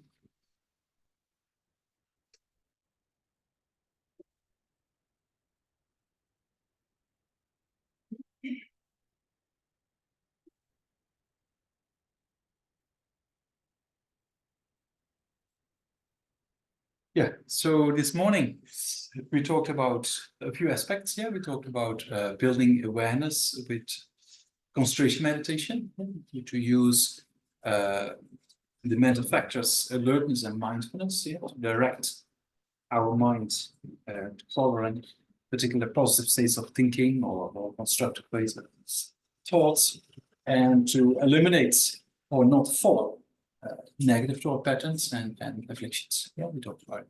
So the first step is awareness. The second step we're talking about now is the emotional regulation. Yeah, so one aspect is based on that awareness to see how our mind reacts in relation with particular events in life, and then use the mind to counteract destructive emotions. So one aspect we talked about to recognize destructive emotions, to see that those destructive emotions are not in accordance with reality. Yeah, the way we look at a person is different from how the person actually is. Yeah, so that's also an aspect we touched on. The underlying cause for all this misunderstanding is ignorance. Yeah, so that ignorance, basically, in the Buddhist teaching, is one of the most important aspects. We talk about already, you said this morning, the ultimate nature of the mind, meaning that the mind is empty of inherent existence. Yeah, so to hold on to the mind as existing from its own side, that's a form of ignorance. Yeah, and already indicated this morning that even scientists in the field of in the field of quantum mechanics or quantum gravity, yeah, that the scientists, they come to similar conclusions that the ego, so to say, or the grasping and from its own existing I and mine, that's basically the cause for suffering. Yeah, so I mentioned this morning already David Bohm, yeah, one of the greatest, I think, physicists of modern times. That's David Bohm also indicated that this self-identity, yeah, or this self-deceptive thought is actually a very nice terminology. This self-deceptive thought or the self-identity, he says, is a cause for problems in society. Because of this self-identity and self-deceptive thought, we want power, we want security, and we make a distinction between us and them. So it's very interesting statements from physicists. Yeah. So then David Bohm said, you know, the self-deceptive thought or the self-identity, what we in Buddhism call the grasping at itself, is basically a cause for problems, yeah, in society and also on a personal level. Yeah, so that, and it's very easy to see. You know, we talked about anger and attachment this morning. Yeah, so we say ignorance is the root of all afflictions. Ignorance of grasping at an inherent I and mine. Yeah, so ignorance of grasping at inherent I and mine is the root of all afflictions. Yeah, of attachment, anger, jealousy, pride, even problems in modern society of anxiety, fear, depression, low self-esteem, guilt, is all rooted in the concept of I and mine. The camera isn't there. People can only hear me online, but can't see me. So what we do, we put on the camera for you. Yeah. Okay. Sorry about that. But the main thing is hearing, right? Yeah. Okay. So I don't have to repeat. No, it's okay, right? Repeat. Yeah. Yeah. So what I said, what did I say? Ignorance is the ignorance is the ignorance is the root. Yeah, so holding on to an I and mine.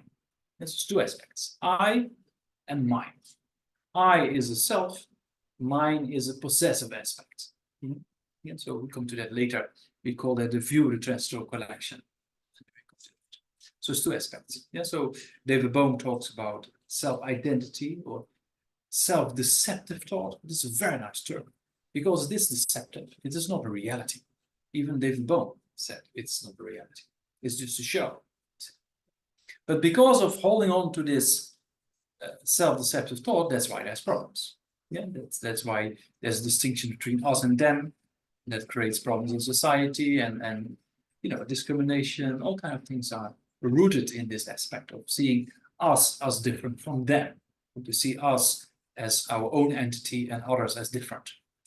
So that's kind of even what David Bohm talks about, you know, physicists. Yeah, so the Buddha said this ignorance of grasping at his I and mine to exist from its own side, that's the root of all afflictions, and that's the root of modern society things. So, because of anxiety, fear, depression, low self-esteem, is all rooted in this sense of I.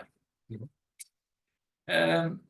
Yeah, and it's very easy to recognize, because there's a very easy trick.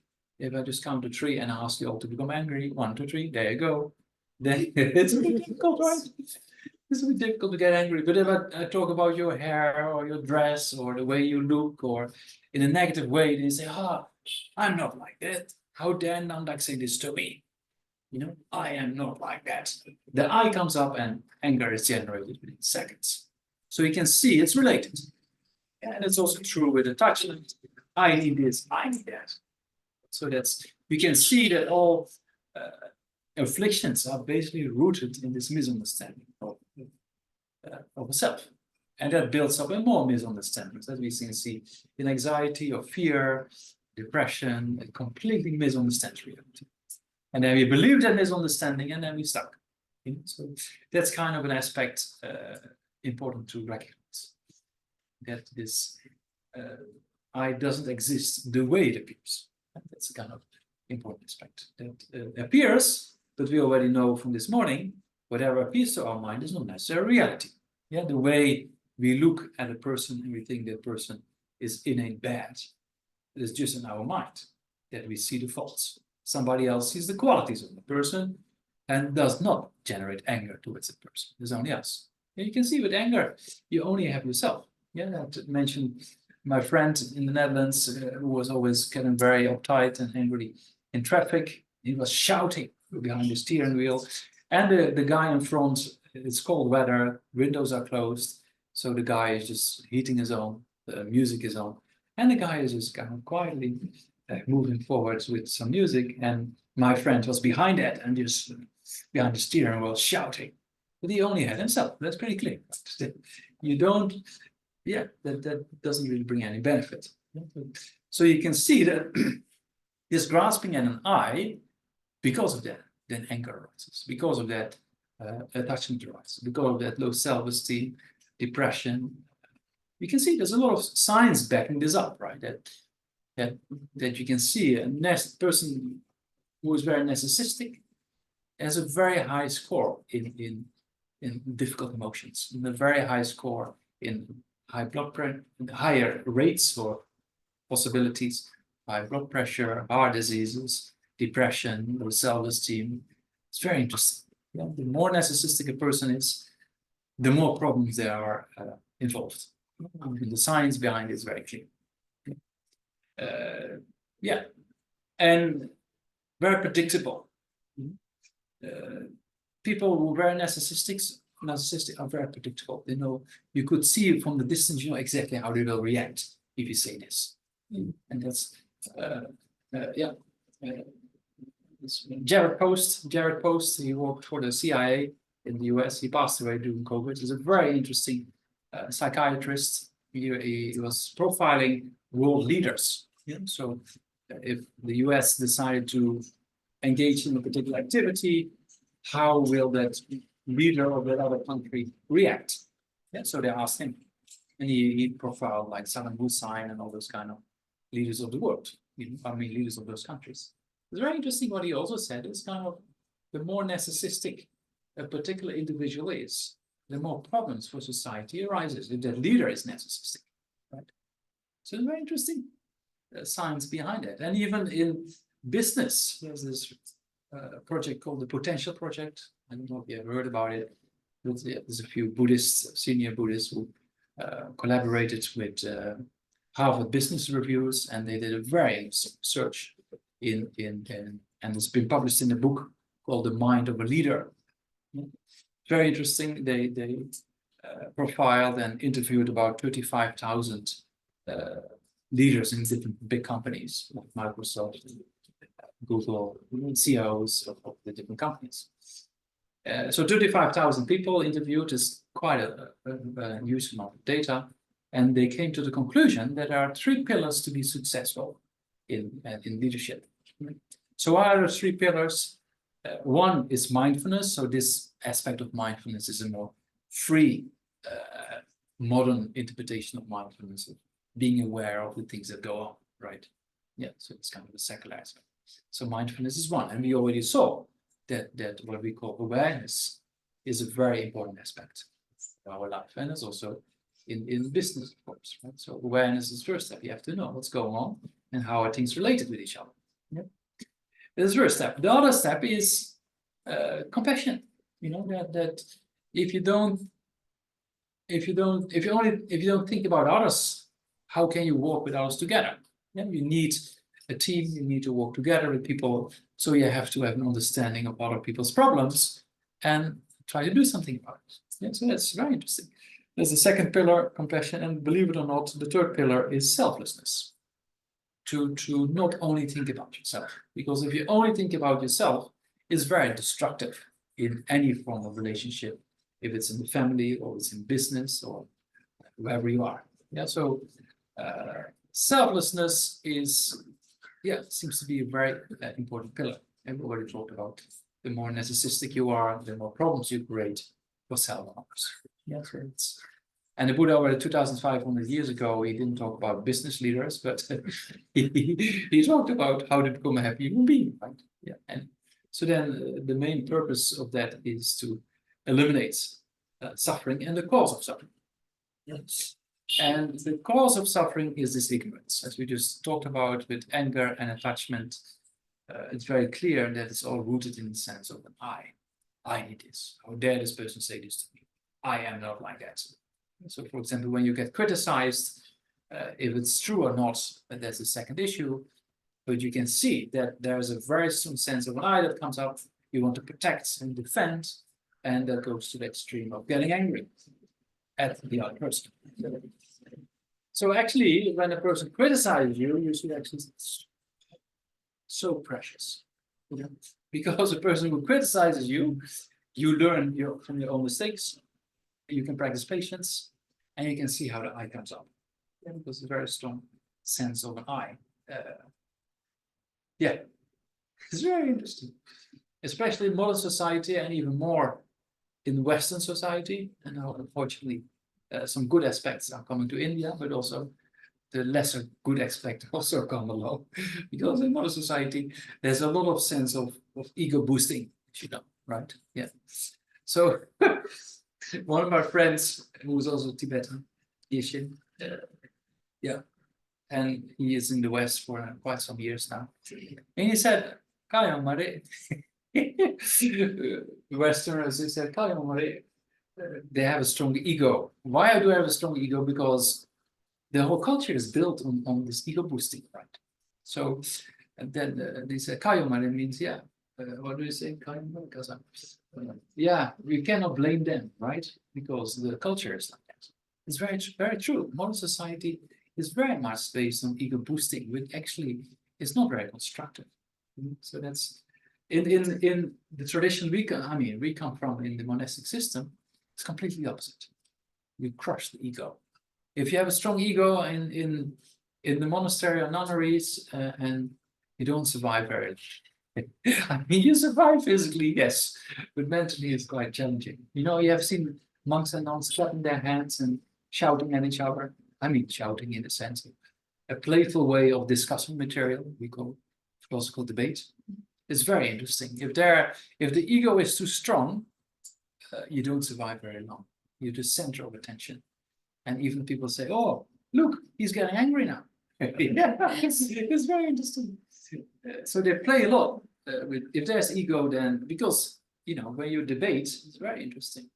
When you, in discussions, sometimes we know that some people think, I know it, and then explain it, but actually maybe it's not true, or maybe it can have other interpretations, and people get very uptight. I don't know if you ever noticed that. Can happen, right?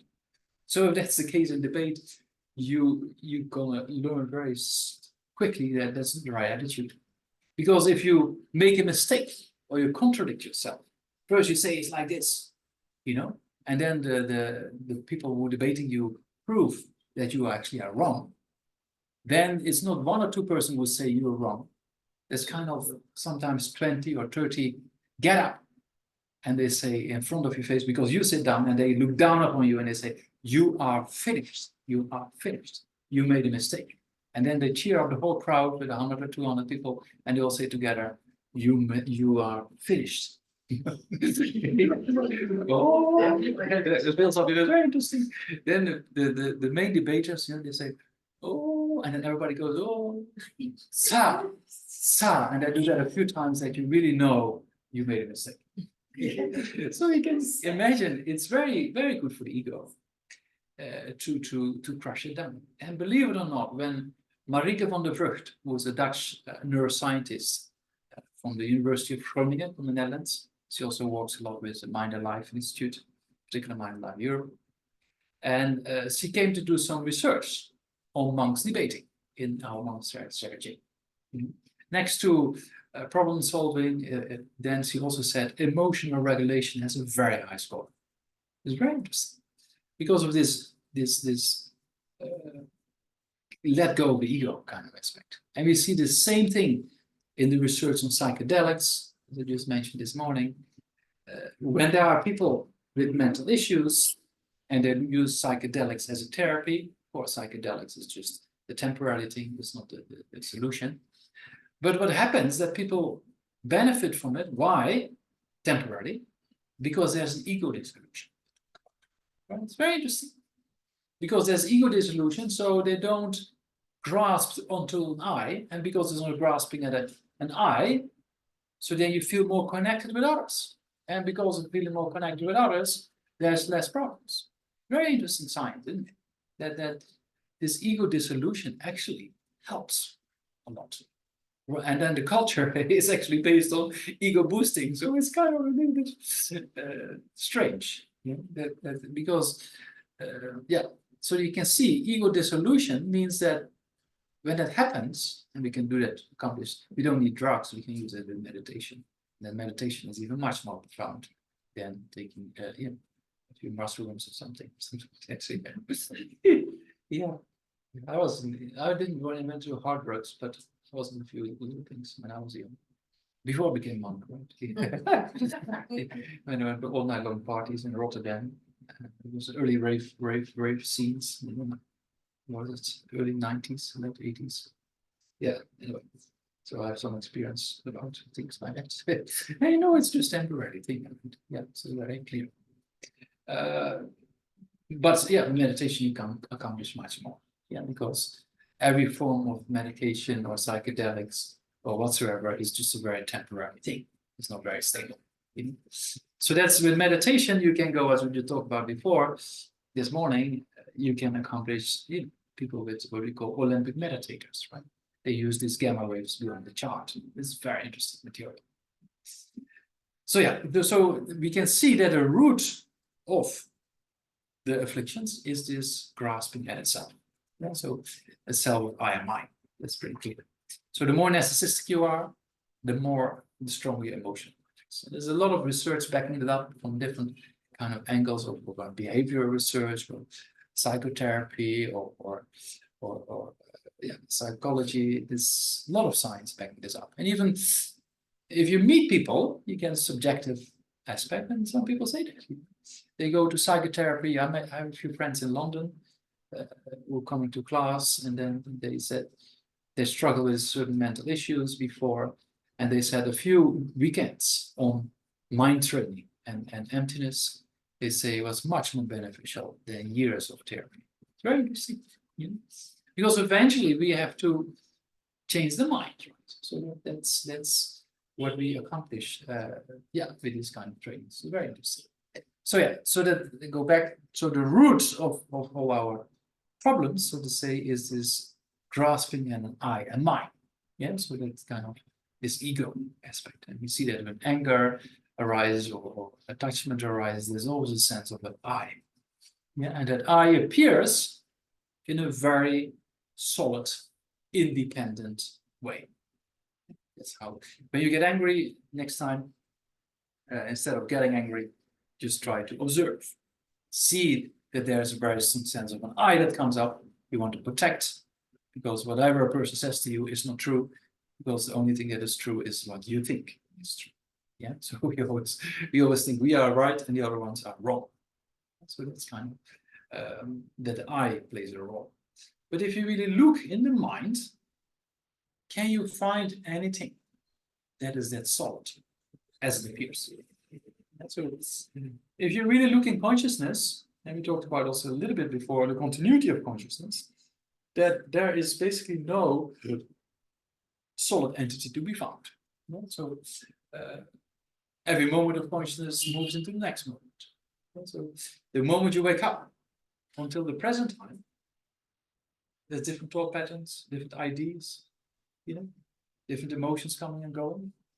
There's nothing very solid or stable, always being the same thing. Right? The mind is constantly in a flux of thought patterns and ideas and things like that. But we often hold on to an I that seems to exist or appears to exist in a very independent way. So that's also with consciousness, we hold on to an I, but actually that does not exist the way it appears. That's why we call that the emptiness of the mind.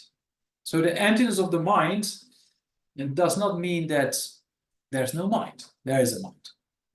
And there's a body, and we know that if you walk against this pillar here, then you know there is a pillar there, and there's your body going against the pillar. And so you know, or you put a needle somewhere in your body, you know there's a body, and there's a feeling, sensation, and there's an experience, there's consciousness. But consciousness does not exist inherently. When we talk about emptiness, emptiness means empty of something, right? It's not just mere nothingness. So when we say emptiness means empty of something. So what does that mean, empty of something? So in a similar way, the room is empty of an elephant. If you don't know how an elephant looks like, I can tell you this room is empty of an elephant, but you don't have a clue what I'm talking about. So you first have to know what is empty of what. That's very important. So if you know how an elephant looks like, and then I say, oh, this room is empty of an elephant, you say, yes, that's correct. Because I cannot see any elephant, so that proves that the room is empty of an elephant. In a similar way, our mind is empty of inherent existence. Our mind is empty or lacking, substantial from its own side existing. I and mine. So when we get angry, there's a very strong sense of an I. Or when there's strong desire, I need this, I need that. I will be so happy if I have this, if I have that. So then that I, if you really analyze, that I appears in a very solid, independent way. So that's how it appears. And that's also how things around us appear when you look at buildings. When you look at a building, you don't really realize straight away until you start thinking. The way it appears to your eye consciousness, it appears as a very solid entity always been there. Or when you look in the mirror, you see a face. And that face seems to be the same as yesterday and seems to be the same tomorrow. But that's not reality. We know our body changes, it's 50 to 60 billion cells, depends on which kind of cells you calculate, in 24 hours. So that's a few 100,000 cells per second or something. So that means that our body of today is not the body of tomorrow, right? Our body of today is not the same body as yesterday. But when you look in the mirror, we think it's the same as yesterday and it's the same tomorrow. Then when you start to get gray hair and wrinkles, then you realize slowly that it's not as permanent as you think it was. But we don't like to believe that aspect, and that's why people take out the gray hairs in the beginning, but then there's too many, so you can't take them off anymore. So then people like to color it, but then if you color them, then you have to keep coloring, because when it grows, then the gray comes there. So there's no escape. So that's the same thing again. The Western society, modern society, doesn't like to think about that permanence and momentary changing nature. So then we actually deceive ourselves. We don't really understand that nature of momentary change, and the whole culture is like it. When I went to Mysore when I was in my mid-40s to get a pair of glasses, then also a very kind lady told me that she didn't say, you're getting old. She didn't say that. She said, at that age, your eyes have to be adjusted. That's what they said. But basically what she meant is that, you're getting old, your body is decaying, is down the hill, and you need some glasses because there's no way you can get your eyesight back. That's the reality, right? But then they don't say it. Yeah, it's true. After a certain amount of time, it's down the hill, physically, mentally. That's the reality, So if you don't like to accept that reality, then you can have a little suffering. Yeah, that's what Shantideva said. If you have a problem and you can do something about it, do it. If you have a problem and you cannot do something about it, then why worrying about it? Because you cannot do anything anyway. So same with old age. You cannot prevent yourself from decaying. So that's going to happen physically, mentally. So they better accept it, because if you don't accept it, then reality will knock on your door, and then you have to open the door, right? So that's kind of very clear. So the more you understand reality, the less suffering there is. We see that with the destructive emotions, they're not in accordance with reality. This ignorance is not in accordance with reality. And our problems in life are all based on this ignorance, misunderstanding reality. So that's kind of what we try to get at. That the I appears in a very solid, independent way when destructive emotions or afflictions become strong. But if you really analyze, you cannot find this from its own side existing I. In your body, you cannot find it in your mind, you cannot find it separate from your body and your mind. It's not to be found. Your body is there, your mind is there, but there's no solid entity we call an I, right? So that's kind of an important aspect, because when we talk about this morning, we talk about the ultimate nature of the mind. The mind is empty of inherent existence, and the mind of the Buddha is also empty of inherent existence, and those two natures are exactly the same. Being empty of inherent existence. Our body is also empty of inherent existence.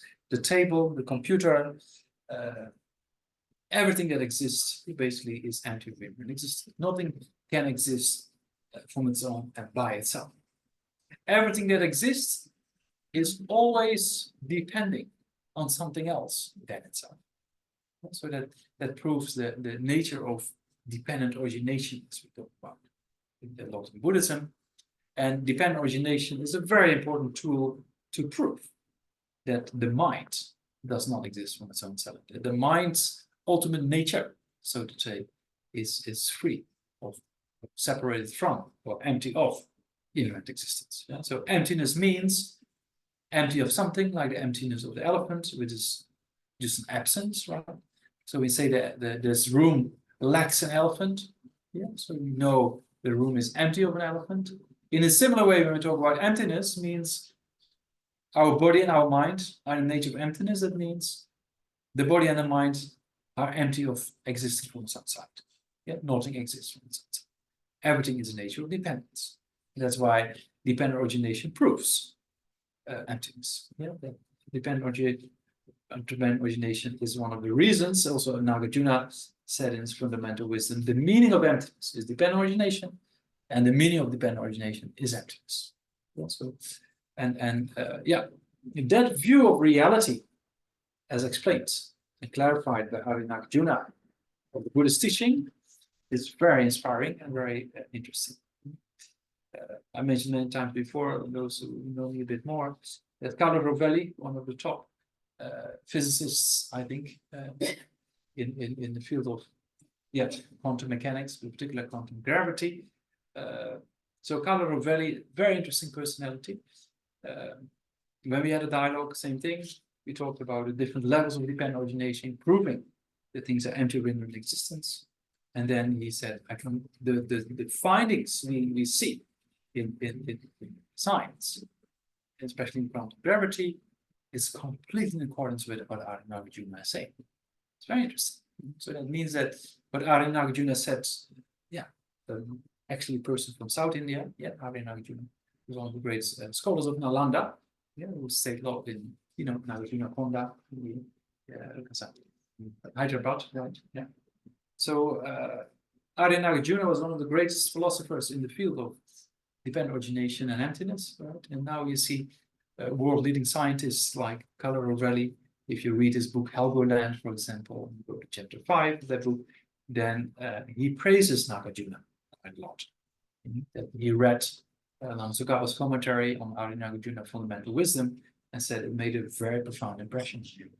So yeah, so maybe discuss the different levels of dependent origination and emptiness. He said the findings, the things we see in the data in quantum mechanics is complete in accordance to these teachings. Very inspiring. So very interesting. So that means that this ultimate nature of reality, if you use proper logic or you use empirical science, basically you come to the same conclusions, right? So Carlo Rovelli's theory of relations, yeah. So Carlo Rovelli also says in his book Helgoland, he says that matter, basically, because Carlo Rovelli mainly talks about matter, the physical world, he said it's nothing else than a web of correlations. Very interesting. A web of correlations. That means things are dependent on each other. Nothing exists from its own side. And another part of the book, he says there are no properties of objects without relations. Yeah, so it means whatever is a property of a particular object depends how it's related with another object. Nothing exists from its own side. So in that way, Carlo Rovelli is very aligned with the philosophy of Arya Nagarjuna, right? The middle way philosophy. Who's the author? Huh? I didn't understand the name. Carlo Rovelli. Carlo Rovelli. Double L. Rovelli. Yes. Helgoland is the one. He just published a new book with Helgoland. It's very interesting. It's just very. I mean, he's a very good writer because his books are translated in 40 different languages. So he wrote many textbooks on science, on physics. And then one of his is this Helgoland book, and it's very inspiring because he goes to all the levels of physics, from Einstein to Newton, Einstein, and then David Bohm, and then So his interpretation is very interesting. It's very much aligned with the philosophy we see in particular the consequent school, Prasangika school of existence. So then there is the things appear to us. That's what he also says. Things appear very solid out there. When you look at a building, when you look at a table, when you look at a computer, things appear very solid. And so that things appear as separate from consciousness. Things appear as without dependence. Same if we look in the mirror, then our face, first we don't really straight away realize it's a reflection.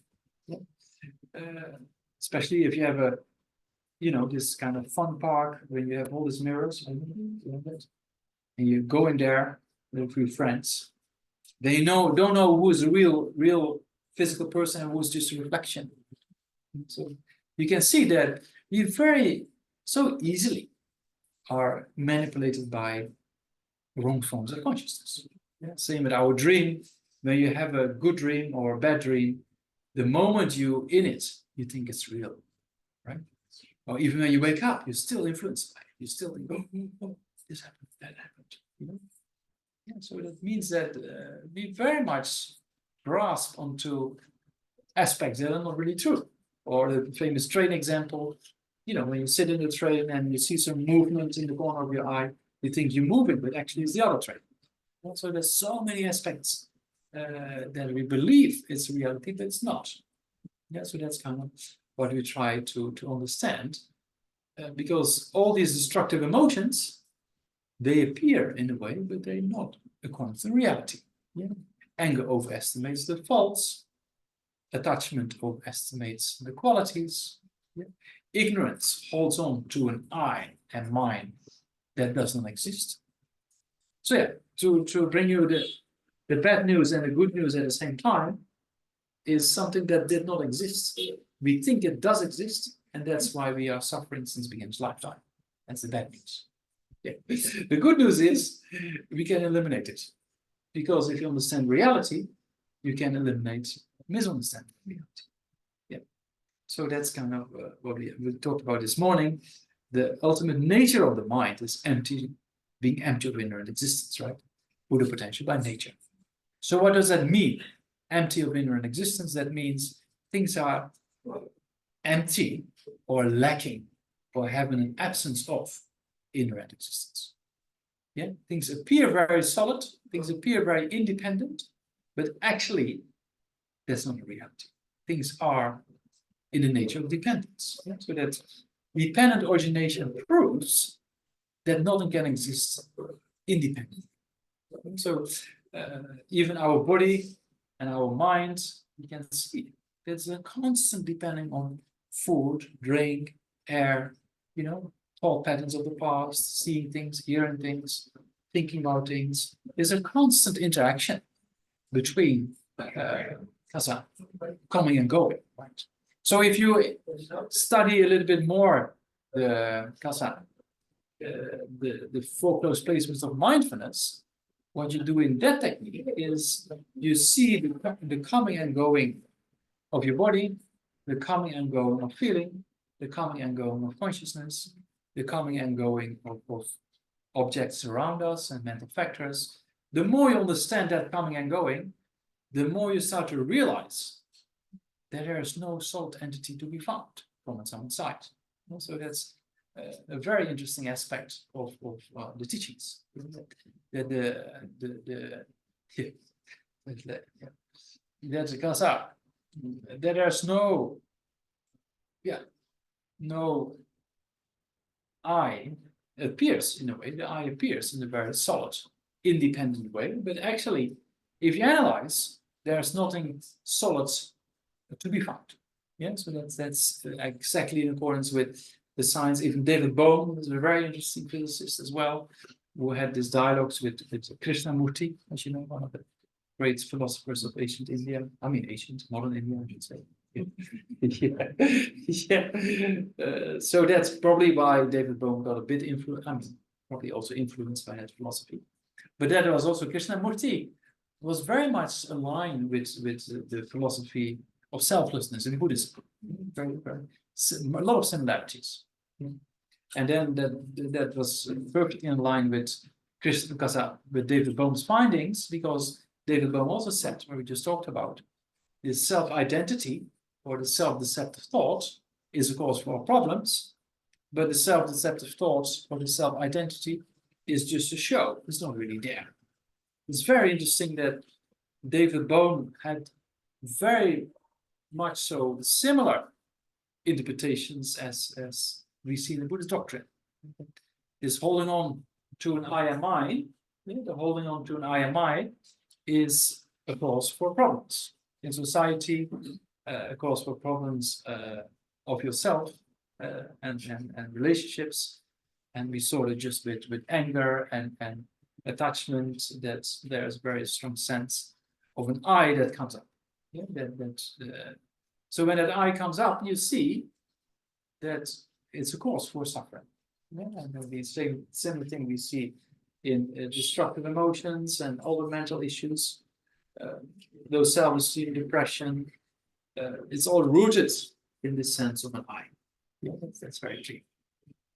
So then the question is, does this I exist exactly how it appears? Then if you analyze well, you see that it appears in a way as an independent entity. When you really get angry, when you really get strong desire or depressed or fear, something like that, there's a very strong sense of an I.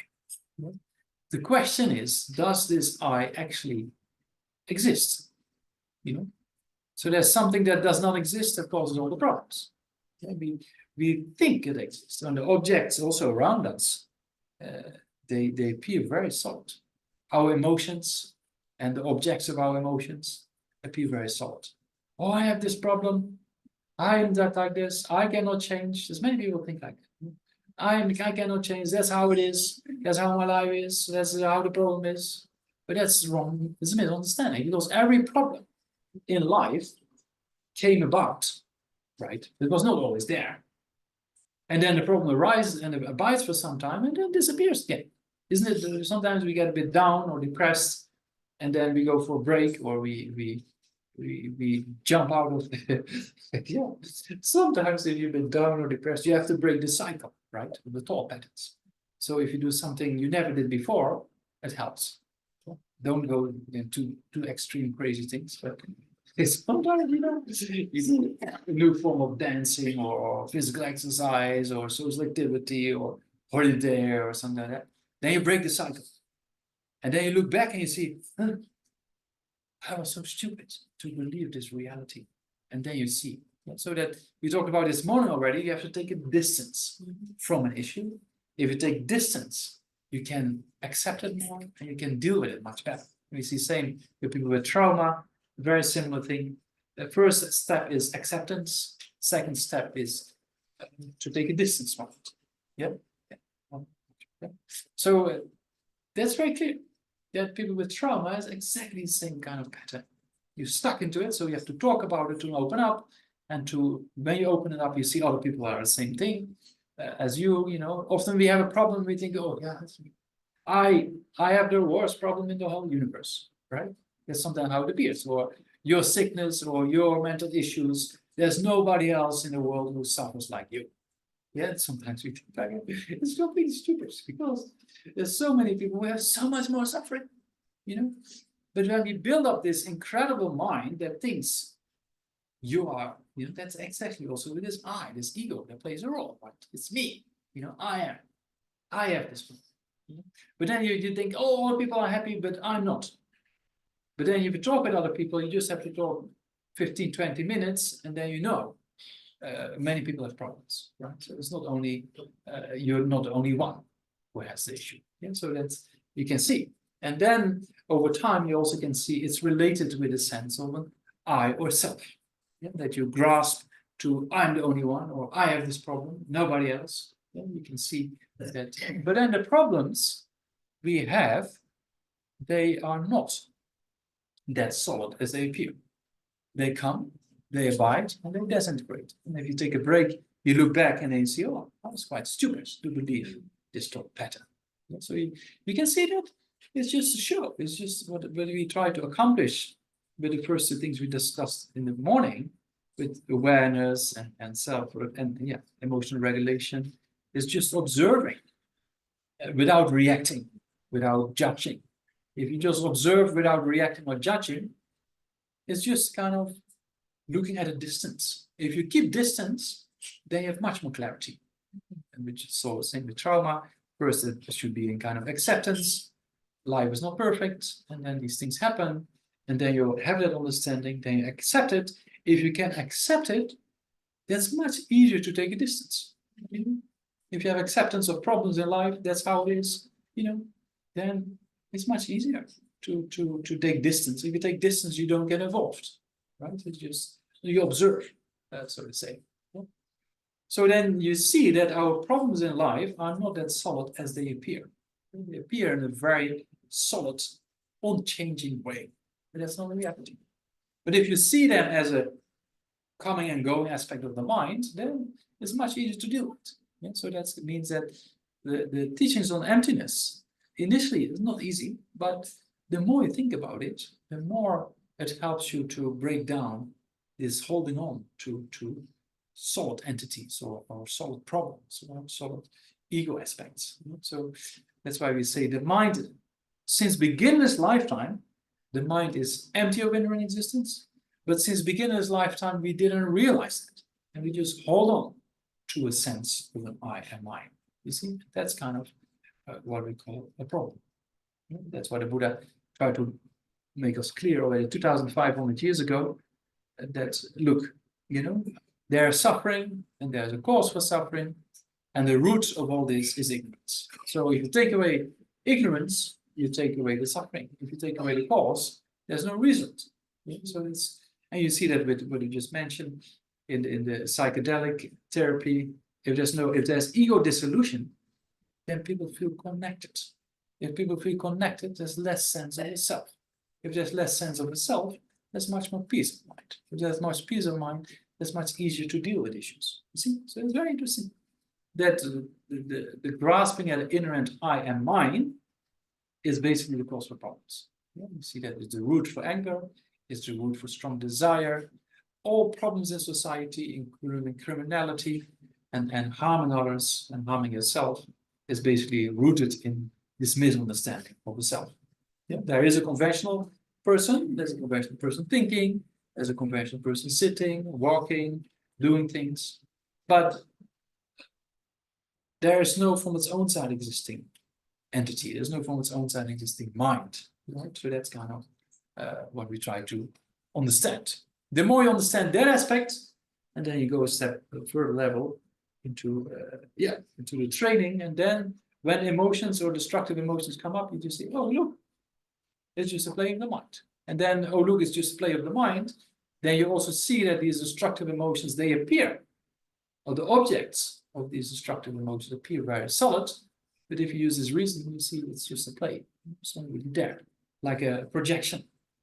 When you have a projection on the screen, yeah, if you go to the cinema or something like that, or your TV set, it's just a projection, right? But then we believe it's there.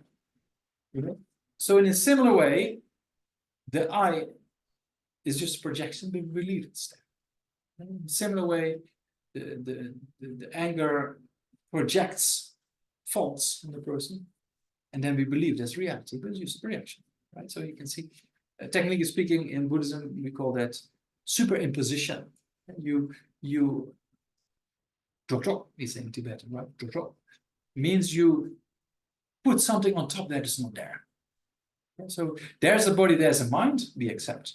But then on top of that, we think there's from its own existing I, or our consciousness is there. Yeah, we have feeling, we have thought patterns, coming and going of those things. But then we think on top of that, there's an I.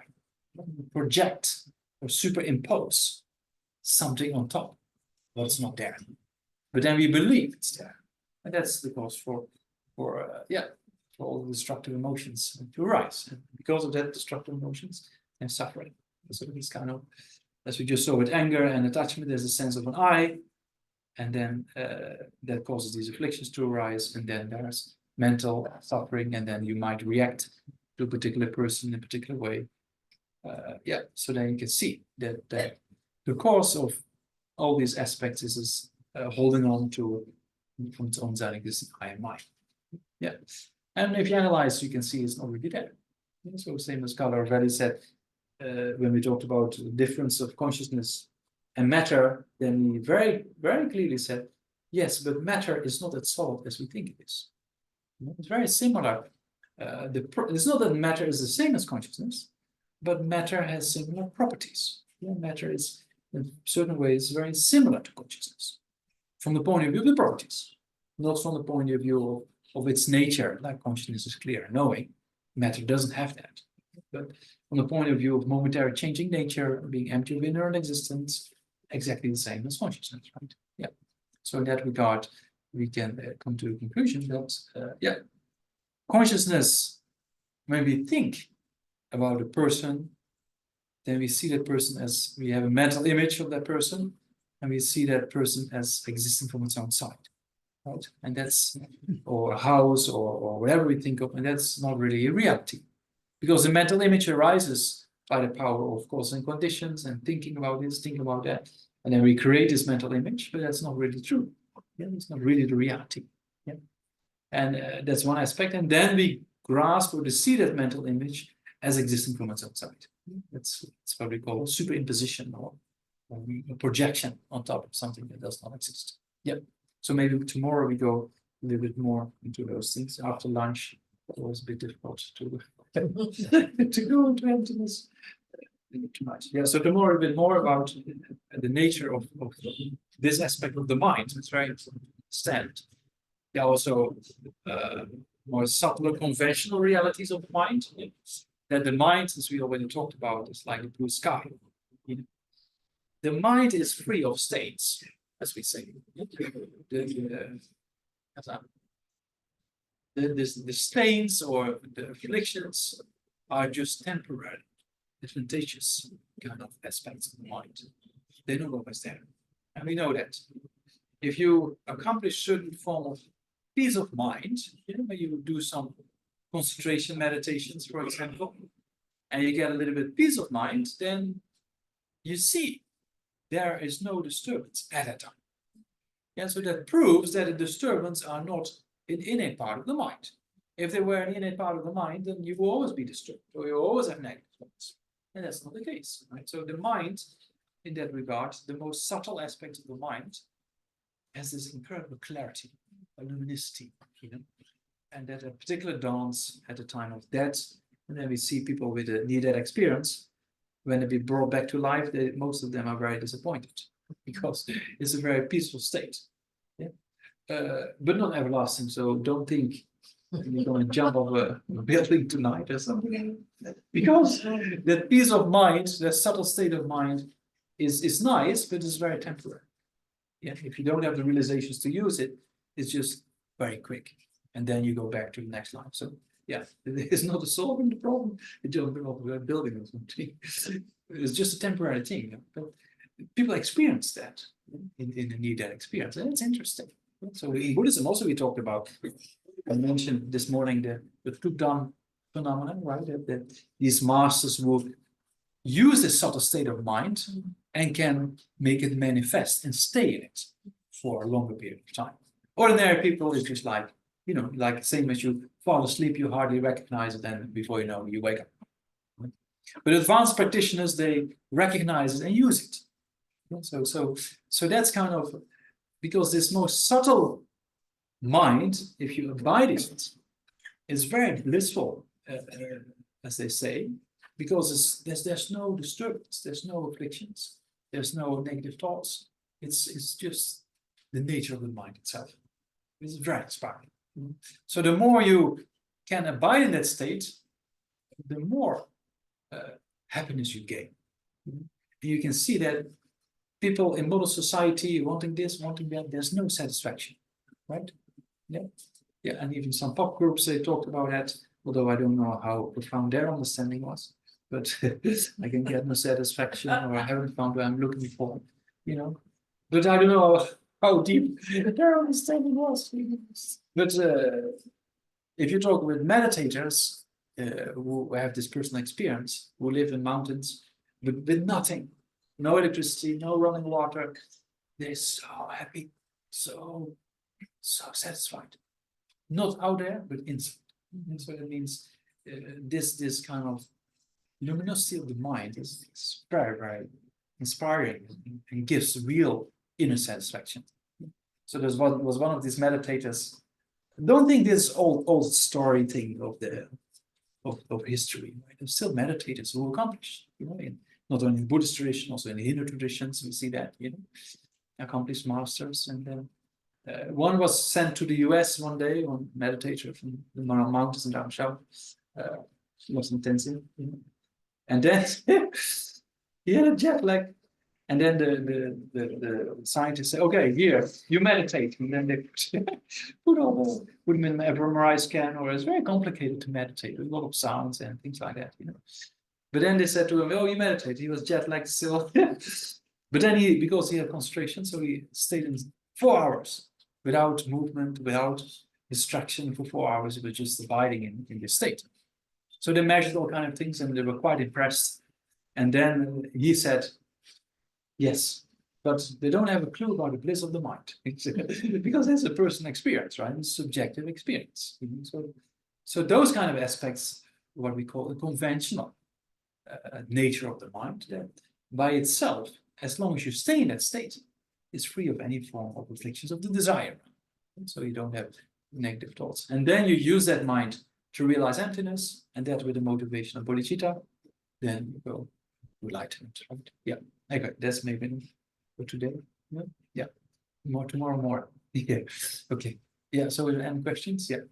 Given that the mind lacks inherent existence, The mind is the mind lacks inherent Yeah, existence, yeah. which would mean that it's interconnected to other minds. The consciousness is interconnected to the Yeah. other consciousnesses, and that would mean that no consciousness by itself Hmm. would have been possible if it were not for the other consciousnesses. Well, that's first point I want to clarify. Yeah. Yes, sir. Yeah, because since beginner's lifetimes, there's many types of consciousness, right? I could not have existed if it were not for the other's existence. Yeah, because if the other didn't exist, you didn't exist. I did exist. Because if we say if the horns of a rabbit exist, then this glass of water is not water. No, the joke is a joke. There's a Buddhist epistemology joke. I mean, so the question is, then how? I mean, Buddha said that he cannot transfer his realizations to us. Yeah. onto us. Yeah. But if everything is interconnected, he should be able to have been able to transfer the realizations to. It is connected, but it doesn't mean that because if we don't create the causes for future events, it won't happen, right? Then So the causes which you create should affect me too. Yeah, I cannot make you like a particular food you don't like, right? If you have a particular food, I don't know, you maybe don't like. I cannot make you like that food, right? It's only as a personal thing, subjective thing. So in a similar way, the Buddha cannot make you like that food if you just don't like it. So the Buddha cannot directly change our mind. The Buddha can give us tools. So the Buddha can give you many reasons why this nice food. And then you start thinking. And then maybe later on you like it. So the Buddha gives us the method, but he cannot transform our mind straight away, right? Otherwise he would have done that already. And we don't need to come here. CKSL. Yeah. Then how is this ignorance of the separatedness arising? You say Buddha and us. Yeah. Meaning the Buddha is different than us. Yeah. Right. Why should they have been that at all in the first place? See, the consciousness is it's so difficult, Yeah. When I talk of me, I'm talking of me. Yeah. I'm not talking of others around. Yeah. So when you say that arose of ignorance, where did that come from? Ignorance comes from its previous moment. Oh, great. And that previous moment, guess what? Comes from its previous moment, right? Yeah. Okay. So it's a cause and effect related. That what we talked about this morning, habituation patterns, is very much like that. If you because how we think is influenced by our previous thinking, right? And that's influenced by its previous thinking. That's influenced by previous. So that means in order to the past we cannot change, but to move forward, if we now train our mind, then we actually develop. So that means that the Buddha cannot change our mind. Of course, the Buddha can bestow blessings and then give you techniques, and by the combination of those two, we can change. Right? That happens. But everything is cause and effect related, so the Buddha cannot create causes for us to change the mind. We have to do ourselves, right? Same with the food. If we dislike a particular food, the Buddha cannot make us like that food. The Buddha can only give us reasons to understand maybe we can like that food. But then eventually we have to think ourselves and then like it. Okay? So that's kind of what the Buddha said. I cannot take away your suffering. I cannot wash away your sins or your negativities, and I cannot give my realizations to you, but I can show you how to do it. Yeah. So that means that we living in a subjective world, individual forms of consciousness. The way you taste a particular food, somebody else tastes a particular food is different because we have individual streams of consciousness. Right? So the Buddha cannot make it all the same or change it. The Buddha can only give us tools to do that ourselves. Okay? This individual consciousness is what we spoke about. Yeah. So I like a particular food and maybe he doesn't like a particular food. So because everything is interconnected, then but interconnectedness doesn't mean things are random. Nothing is random. No. So interconnectedness means cause and effect related. Yeah, when there's no cause for a particular event to happen, it will not happen. You need a cause to create an effect, right? There has to be some correlation. There's a correlation, right? Yes. So same as a seed has a potential to grow into a plant, but if I put it here on the table, there's no conditions for it to grow, so it will remain seed. But if I put it in the soil outside, to make sure it gets enough water, it will grow, right? So that means although potentials are there, it needs conditions to let it develop. So same for our mind, we have the potential, as we talked about this morning, we have the potential by nature, but we need to develop. And that's where we have the Buddha potential that has to be developed as well. Yeah, so it would be easy if the Buddha just gave us a chip or a kasa, in particular the red pill or the blue pill in certain movies. You know?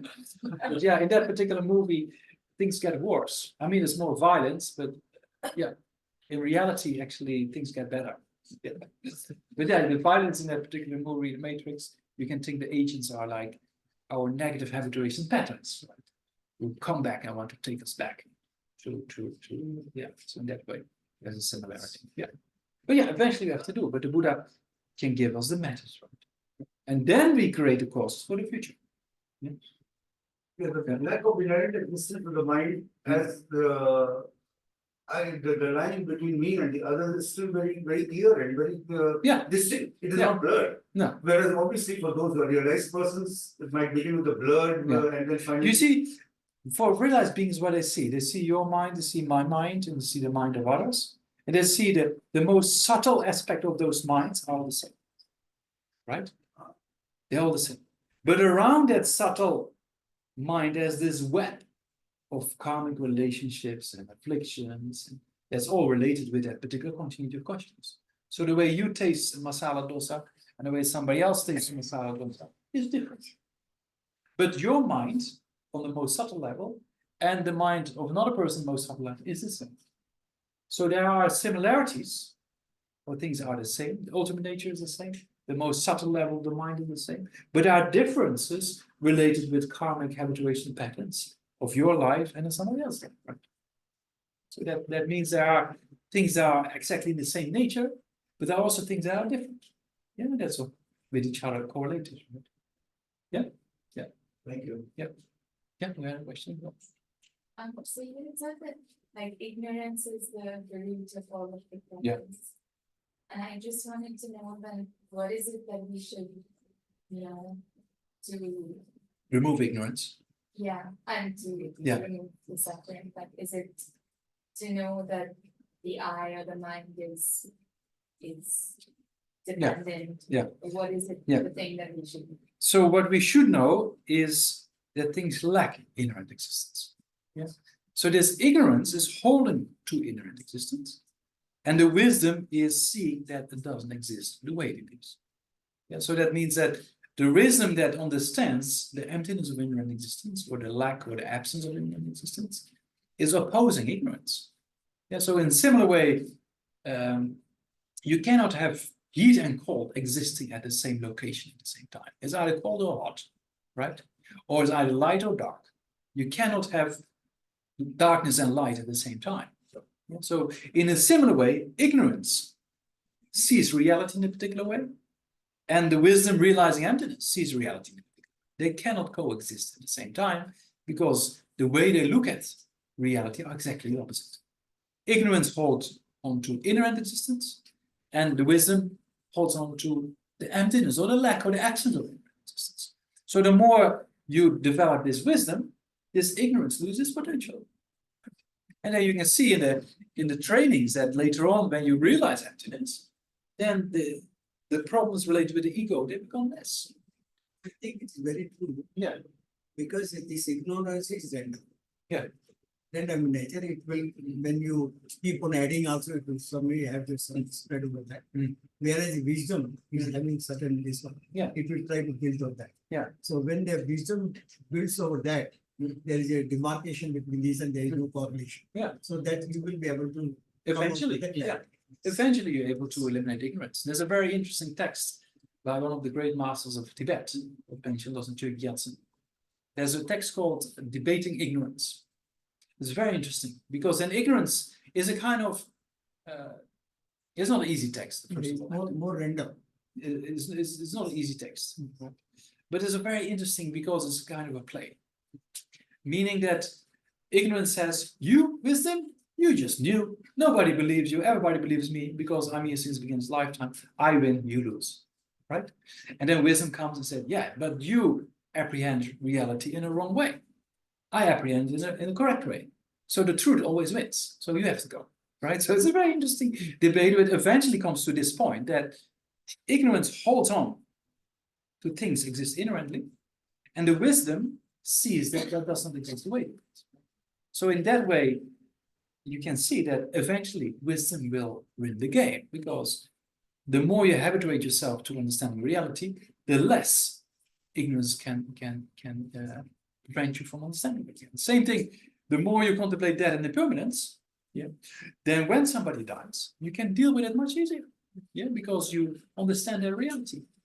If you hold on to permanence and you don't understand that and impermanence, then when somebody dies, it's very difficult. You see, so in a similar way, that understanding the reality eventually will help you. Yeah. Yeah. What's the name of the book again? Which book? Debating ignorance. Ade. Yes, you can get on free on happymonkpublications.com or .org, whatever. Yeah. Yeah. So, in the morning session, Yeah. you spoke about the mind getting dull, stupefied, Yeah. because of not doing, because of a lack of balance between concentration and contemplative meditation, analytical meditation. Yeah. Could you please revisit that? Ale. So, you know, concentration meditation or samatha, yeah, many people are interested in samatha. Yeah? And it's nice because, you know, if you accomplish it correctly, it's very blissful, you know, and it gives you a real inner satisfaction, you know. But there are dangers. There are two dangers. One danger is not to do it correctly.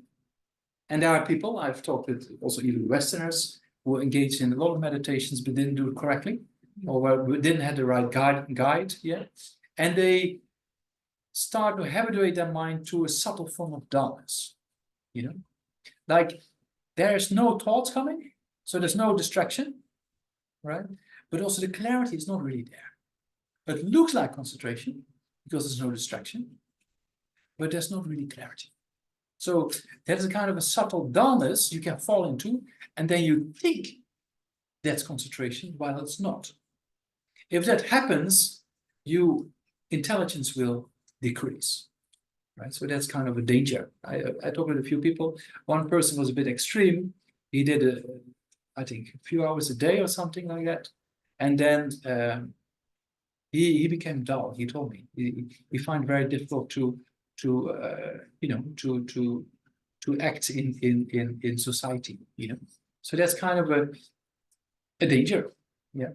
So that's a danger if you only engage in samatha or concentration meditation without a proper guide, right? And if you engage in those kind of meditations, but you combine it with analytical meditation, or what we said in two different, for example, what we did just now, yeah, we did a concentration on the breath, and we analyzed destructive emotion, right? So if you combine the two, you do, let's say, a few minutes concentration meditation, a few minutes analytical meditation, you're much more capable of understanding the mind better when you go into more concentrated states of mind. And because the analytical meditation on the side, it helps you to also recognize that you don't fall into the extreme of this kind of mental dullness, right? Another aspect is that if you only engage in calm abiding or samatha meditation and you do it correctly, right? You don't fall into the fault of mental dullness, but you do it correctly. Yeah, you receive proper teachings, you have a proper guide, then eventually there will be an incredible blissful state. Yeah? And there's a danger to get attached to that state. If you get attached to that state, okay, and if it's a real genuine calm abiding, right? Then next life you were born in one of the God realms. Right? So of course it's perfect, that's fine, but that's not the end of samsara. Yeah, so that's why we use calm abiding or concentration in order eventually to realize emptiness with an analytical meditation. So eventually we combine calm abiding or concentration meditation with analytical meditation together. And then actually the bliss is more superior, and then you can cut samsara when you realize emptiness. Are these the two stages of samatha plus vipassana? Yeah, you could relate it Not to. referring to the Yeah. ones that is. Yeah. Although the vipassana in that aspect is more, it looks like a more awareness meditation on the body, on feeling, on consciousness, right? But the more you have this awareness meditation, that's the thing. When you study the traditional Theravada tradition, yeah, or one of my favorite scholars and practitioner is Mahasi Sayadaw from the Burmese tradition. Yeah, he has one book also translated from Pali into English called Manual of Insight. It's a very good book. It's kind of What's it called? Manual of Insight. Yes, it's a bit thick, but it's a very good book on the tradition of the Theravada tradition. Yeah. So Manual of what is it? Manual of Insight, right? Yeah. So there's very clear what is this vipassana actually. So what you do in vipassana meditation, you with the 4 close places of mindfulness, you just observe the body, right? The parts and the coming and going of breathing and heartbeat and those kind of aspects. Then you observe feeling. Yeah.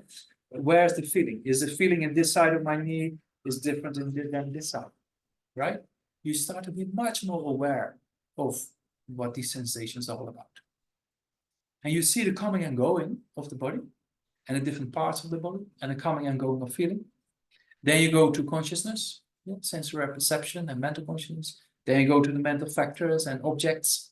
So you get a very clear picture of what actually is the body, what actually is the mind.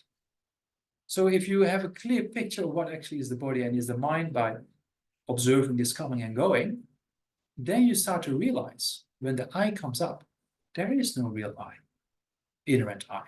Yeah, so by doing this awareness meditation, in this vipassana meditation, you see what the body actually is. You see what the mind actually is.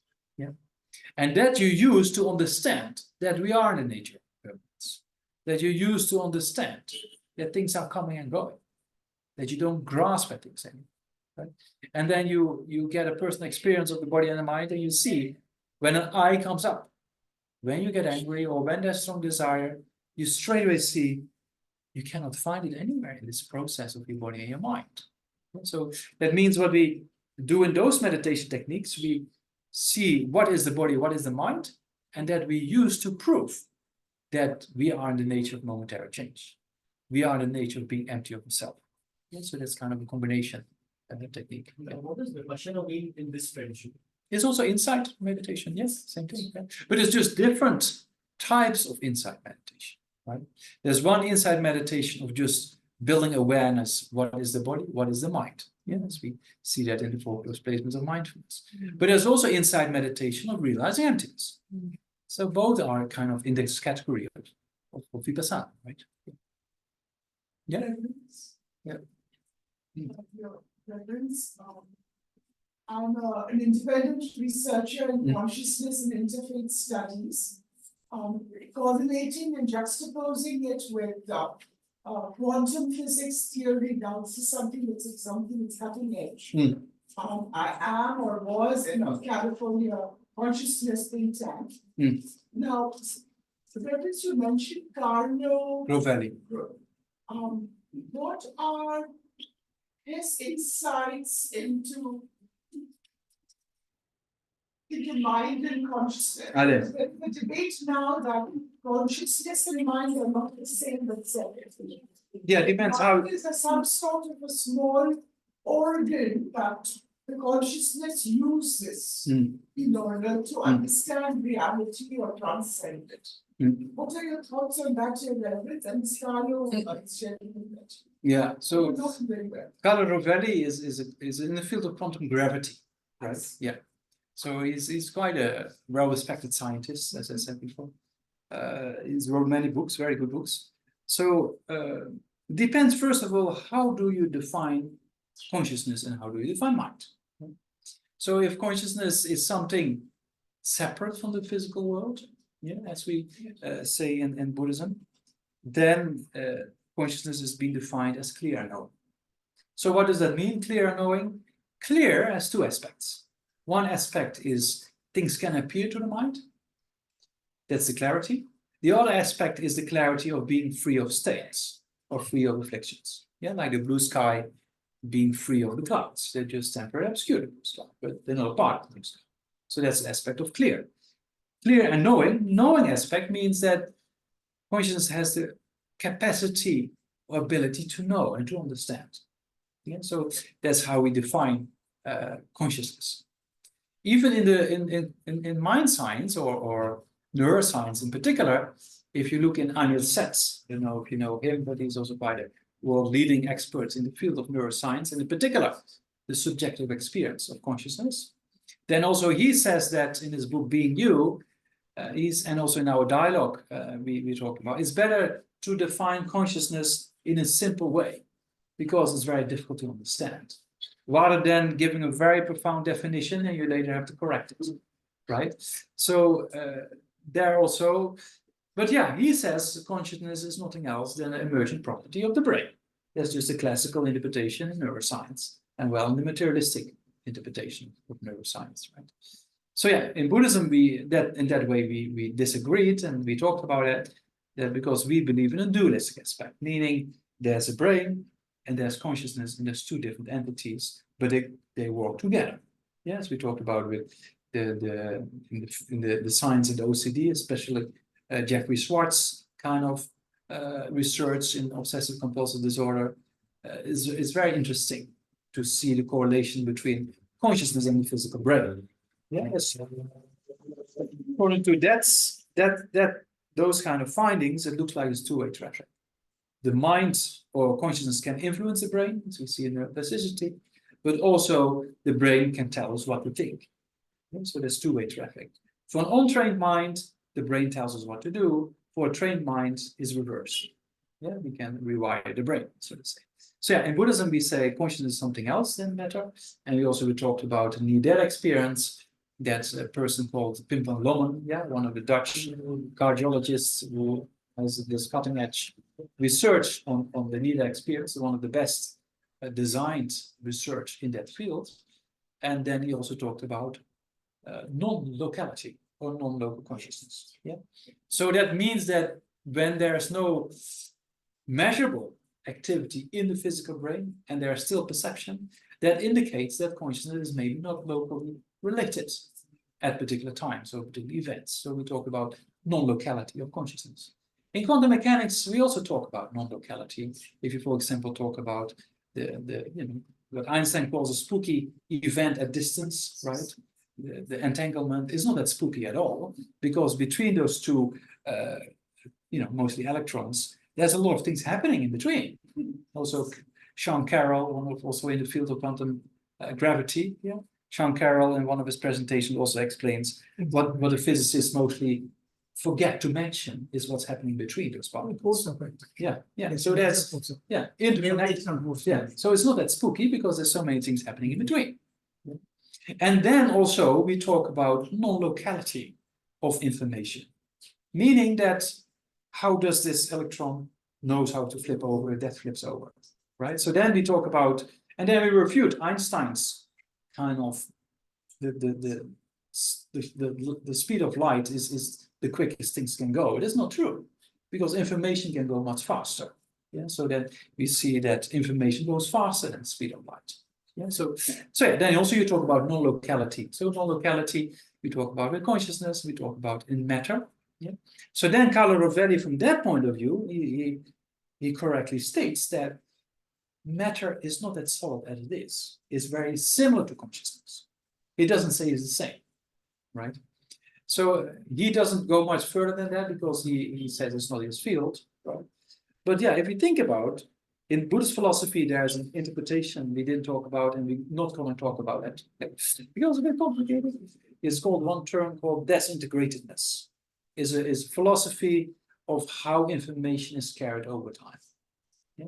So in that field of philosophy, then how information is carried over time in matter and how information is carried over time in consciousness is very similar. They have similar properties. So it looks like the same, but it's not.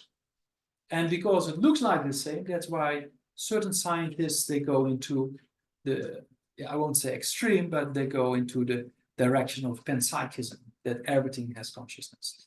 I think that depends, of course, how we define consciousness, right? But the properties of matter and the properties of consciousness are very similar, but not exactly the same. Yeah, so that's basically, it's not my personal interpretation, but that's the interpretation of the scriptures. Yeah, so to say. Yeah.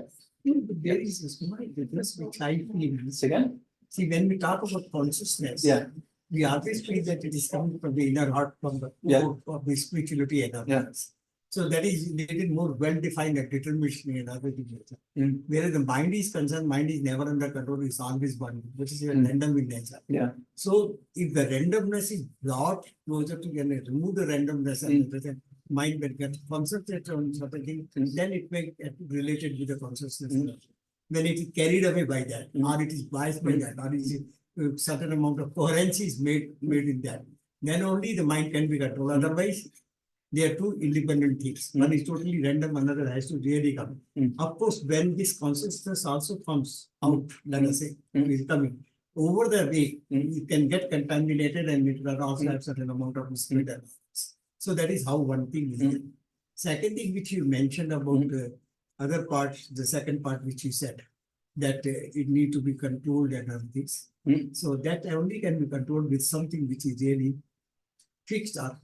So they connected to the source, which is the truth or which is the thing, which do not change. Then only it is possible. Yeah, I mean, this is what we say is, I mean, it depends first of all how you define mind, how you define consciousness. Right? So that's why we say, in Buddhist perspective, we say consciousness and mind, depends how you explain it, but generally speaking, they're synonyms in the sense of both are clear and known. And which other thing which we said that the Einstein, of course, you said it is limited by the speed of light. Okay, no doubt. If it is information is on certain carrier, right? It all depends on which media it is. Right? And the maximum speed can there be in the free space, which is the speed of light. Right. But as far as information is concerned, the carrier can need not to be this type of things. It can be definitely different. Because the carrier, it can go faster. It can go faster or it can go slower depending on how that moves. Because there it is, if it is on a carrier, it is limited by the mode of propagation in a given medium, whatever way it is. It's relative, because even Einstein says, in his general relativity, it depends on the reference body. So why he says the limiting factor? Because the free space is the maximum speed. But that's why that the maximum limited to the speed of light. But consciousness, media dependent.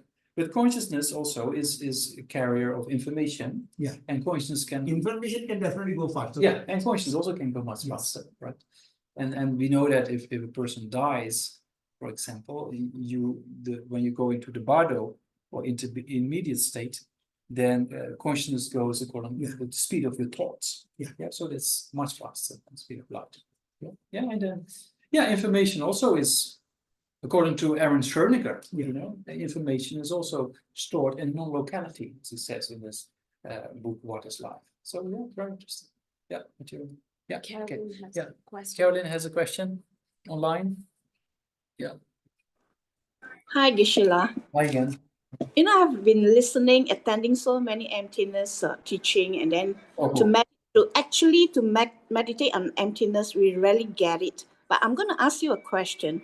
How would a practitioner know correctly he has actualized with the emptiness? What are the inner experiences? Of course, a little bit of clairvoyance, but what are the signs? What are the experiences? I mean, of course, that depends on the individual.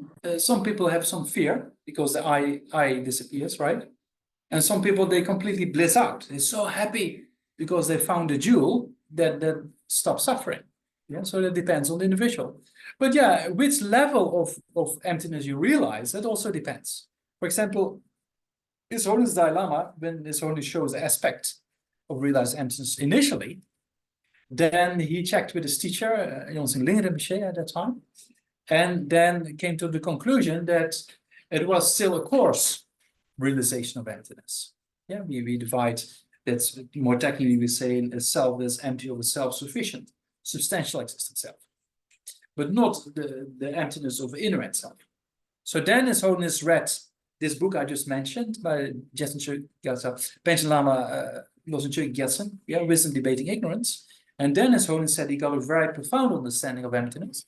And then he realized the more subtle level of it. Yeah, so it's from the point of view of the meditator, probably get some first-hand experience, and then still you can check with the teacher which level of emptiness it is, right? And to which extent it's realized. Yeah. So you still have to initially depend on the teacher and check things out, it looks like. Yeah. Oh, yeah, you unmute, otherwise I can't hear you. Sorry? Yeah. Now I have no more teacher to check because Lama Zopa passed away already. Yeah.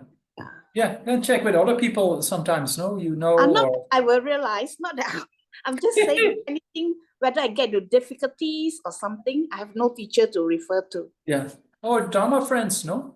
Or other kind of people you meet or you attend teaching of, you can still ask, right? Yeah. Yeah, Sue has a question or not? And then we stop because we're planning to stop at 3:30, but it's already. And the Zoom session ends at 4:30. Oh, the Zoom session ends. It's already ended. That was 6. People still here. The Zoom is permanent today. It's 4:30. The Zoom session will end at 4:30.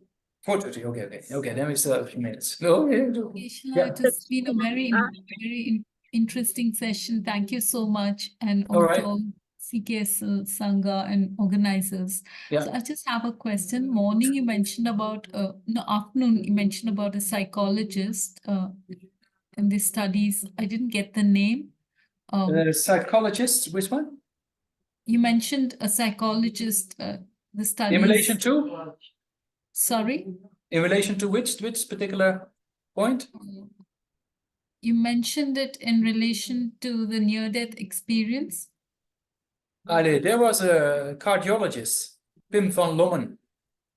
Oh, okay. And there's a Dutch who wrote this book, Beyond Consciousness. And there's also another one I mentioned, a psychiatrist from the US called Bruce Grayson. If you're interested, he made a very interesting video with the title, Do We Really Need a Brain? So in that video, he summarizes near-death experience, remembering previous lifetimes, and a few other things, and the two done. It's a very interesting video. Yeah. So Bruce Grayson, Bruce, the son of the Gray, Bruce Grayson. Yeah. Bruce Grayson. Okay. Yeah. And if you do Bruce Grayson NDE, then you get it. Yeah. It's very interesting. Okay. And I also have another question to ask. Once I read in Swami Rama's book, Living with the Himalayan Masters, there's in one chapter he mentions about how he goes to meet his grandmaster in Tibet, and how the grandmaster actually he disappears into it's just into air, and then he comes back. Yeah. So how does that actually work if matter, and when you say E is equal to mc square, and you say that matter is a form of energy, and even in our prayers we have the prayer saying melt into light, right? Yeah. So what is it that, I mean, or how can a being melt into, like, actually reach that vibration? Is it a vibration of frequency that melts a being into light? So that's advanced levels of practice, right? If with advanced levels of practice, then you can use subtle energy bodies, and then you can dissolve the more contaminated aspects, so to say, and then you generate a kind of energy body, so to say, and that also you can dissolve and pop up somewhere else, something like that. But yeah, that's very advanced levels of practice, Yeah. Okay, that would come over some time, as in, because when people go into the rainbow body state, then that is they've actually dissolved the whole body into the consciousness, right? So in that case, they dissolve the actual body into the clear light mind, right? Yeah. And then reappear in a more non-contaminated body. more pure body. Yeah. But that's quite advanced levels of practice. And this course this weekend is not about it. Yeah. Thank you so much, Geshe. Yeah. It Okay. was very informative and very educational session. Yeah. Okay. Good. Thank you. Yeah. Lakshmi. Okay. Sue then. And then we're done. Thank you so much, Geshe, for the teachings. Yeah. So my question goes to sort of modern society thrives on this mass delusion of self-grasping and I. Yeah. And that can be kind of disruptive to practice. So how do you cope while being part of society? Like you can't, I wish I could run away. I miss the mountains and I miss retreat. Yeah. But coming back into this society has been quite disruptive to practice. So any tips for coping? Yeah, it's kind of, I mean, eventually you will be able to join, everything and see everything in the same nature. The great Indian Mahasiddhas of ancient India, they had ordinary jobs, but they saw everything in the nature of practice. Yeah? So that's another thing. In daily society, you can have a lot of practice of practicing patience, for example, right? That's quite clear. Yeah. So what we learn on the cushion, what we learn in retreat, we try to apply in our daily life. That's very important. Right? And then also divide our daily life in, certain aspects of taking care of whatever you have to take care of in daily life, and the other aspect of life you take care of future lifetimes, right? So that means that you dedicate because we have to be realistic. If you can live like Milarepa, then that's the best. But we have to be realistic, and we cannot live like Milarepa. So then we have to be, honest with ourselves and honest with our capacities, and then try to do the best way we can, right? So that's kind of how we try to move forward. Yeah, and try to use the aspects in daily life as a practice. I said already, practicing patience, but also the motivation of the day.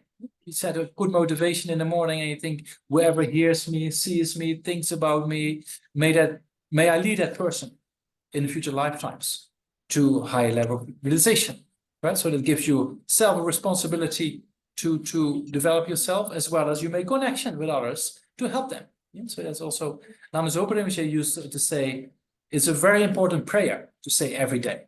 May wherever who hears me, sees me, thinks about me, dreams about me, may that person, may all their suffering be eliminated. May they accomplish all their wishes. May they develop the realization of the path.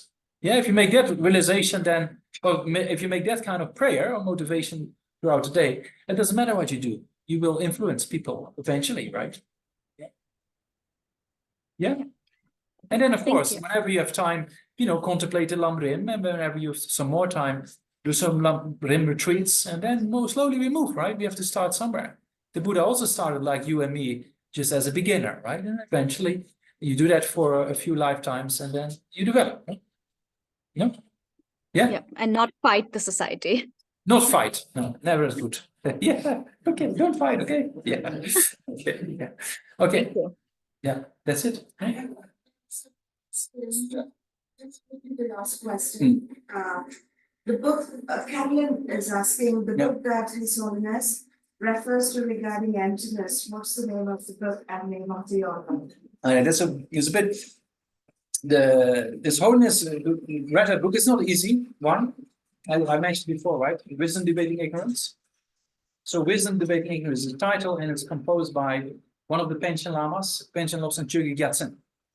And there's a free download on Happy Monk Publications. There's a website by Vembu Fedor Strucker. So Vembu Fedor translated text. So that's for free. But if you're interested in emptiness and you're just a beginner, then it's better to read His Holiness book, How to See Yourself as You Really Are. Yeah, so How to See Yourself as You Really Are by His Holiness is a very good beginner's book on reality of emptiness. Yeah. Yeah. And then dedicates. Shall we also maybe dedicates the swift return prayer by His Holiness for Lam Zopa Rinpoche, and then we just do the two bodhicittas, His Holiness. Yeah. So yeah, we have this for Lama Zopa Rinpoche, the founder and spiritual director of the community for many years for a swift return. So we cite that, and also two bodhicittas, as we normally do, and His Holiness, kind of dedication prayer. Yeah, so let's do that. Yeah. And first of all, try to dedicate the merit of today to the spreading of these teachings in all directions, and that all beings come in contact with that, and because of that, develop a state of path to enlightenment. Yeah, that's one dedication. Second dedication is for the long and healthy life precious gurus, in particular His Holiness Dalai Lama, and all the teachers teach true path of enlightenment, and also for Lama Zopa Rinpoche's swift return to benefit beings and the Dharma, in particular activity. And then also, dedicated to bodhicittas, that all sentient beings without exception generate bodhicitta and realize emptiness. So we dedicate to those. And then the last one, never part from precious gurus, future lifetimes, and could progress across state path to enlightenment. Yeah? So first, the spreading of Buddha Dharma. Dagi Zuna Sabe Gewa di Tendang Goa Gundang Gewa Jason Lozan Dapa Tembe Nimbo Lusa Then for Son Zalama and all the gurus have long had life, all the wish to thoughts. Gare Rawe Korwe Zangan so Pendang Dewa Nabi Chere Zegwan Tenzin Yazo Shabe Shite Boy Thank you. Then I'm so switch to prayer. Yes. Previous teacher and assembly of children of victorious ones, Shavkas, Pucheka Buddhists, victorious Losang, father and son, along with the lineage masters, all the objects of refuge of infinite lands. Please bestow the virtue and goodness of accomplishing this prayer here and now. Holding and spreading the Muni's precious and complete teachings. To explanation and practice, you order more of patience that is never discouraged. Incomparable Guru to you and make requests. While striving to think abundantly for the sake of victorious one's teachings, the sole gateway to which all benefit and happiness emerge. And the model living beings who certainly part of the peace, what a great loss. Nevertheless, through the undeceiving truth of the blessing of the ocean of the three jewels, and the great waves of bodhicitta, children of victorious sons, may the smile of reincarnation swiftly be the glory of fortune beside us. Then, bodhicitta in the mind of all beings, including all the world leaders. Janjo Sanjo Rinpoche, Age Pana Gigi, Yaba Nyamba Naba Yam, Gone, and emptiness, Stony Tawa Rinpoche, Mage Pana Gigi, Yaba Nyamba Naba Yam, Gone. A future lifetime of our precious gurus and quickly progress the state of path to enlightenment. Gewa Gunda Yanda Lama Dame Chigi Pela Sara Langi Yanda Dazun Doje Changi Go.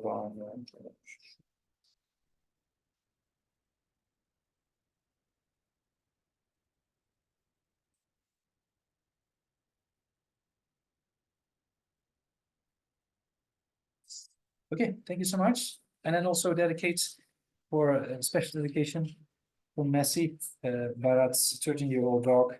He passed away yesterday. Pray for that dog and all beings who recently passed away to quickly find pressure rebirths, and because of that, could progress state of enlightenment. We'll go to the Pure Lands and achieve enlightenment right there. But that's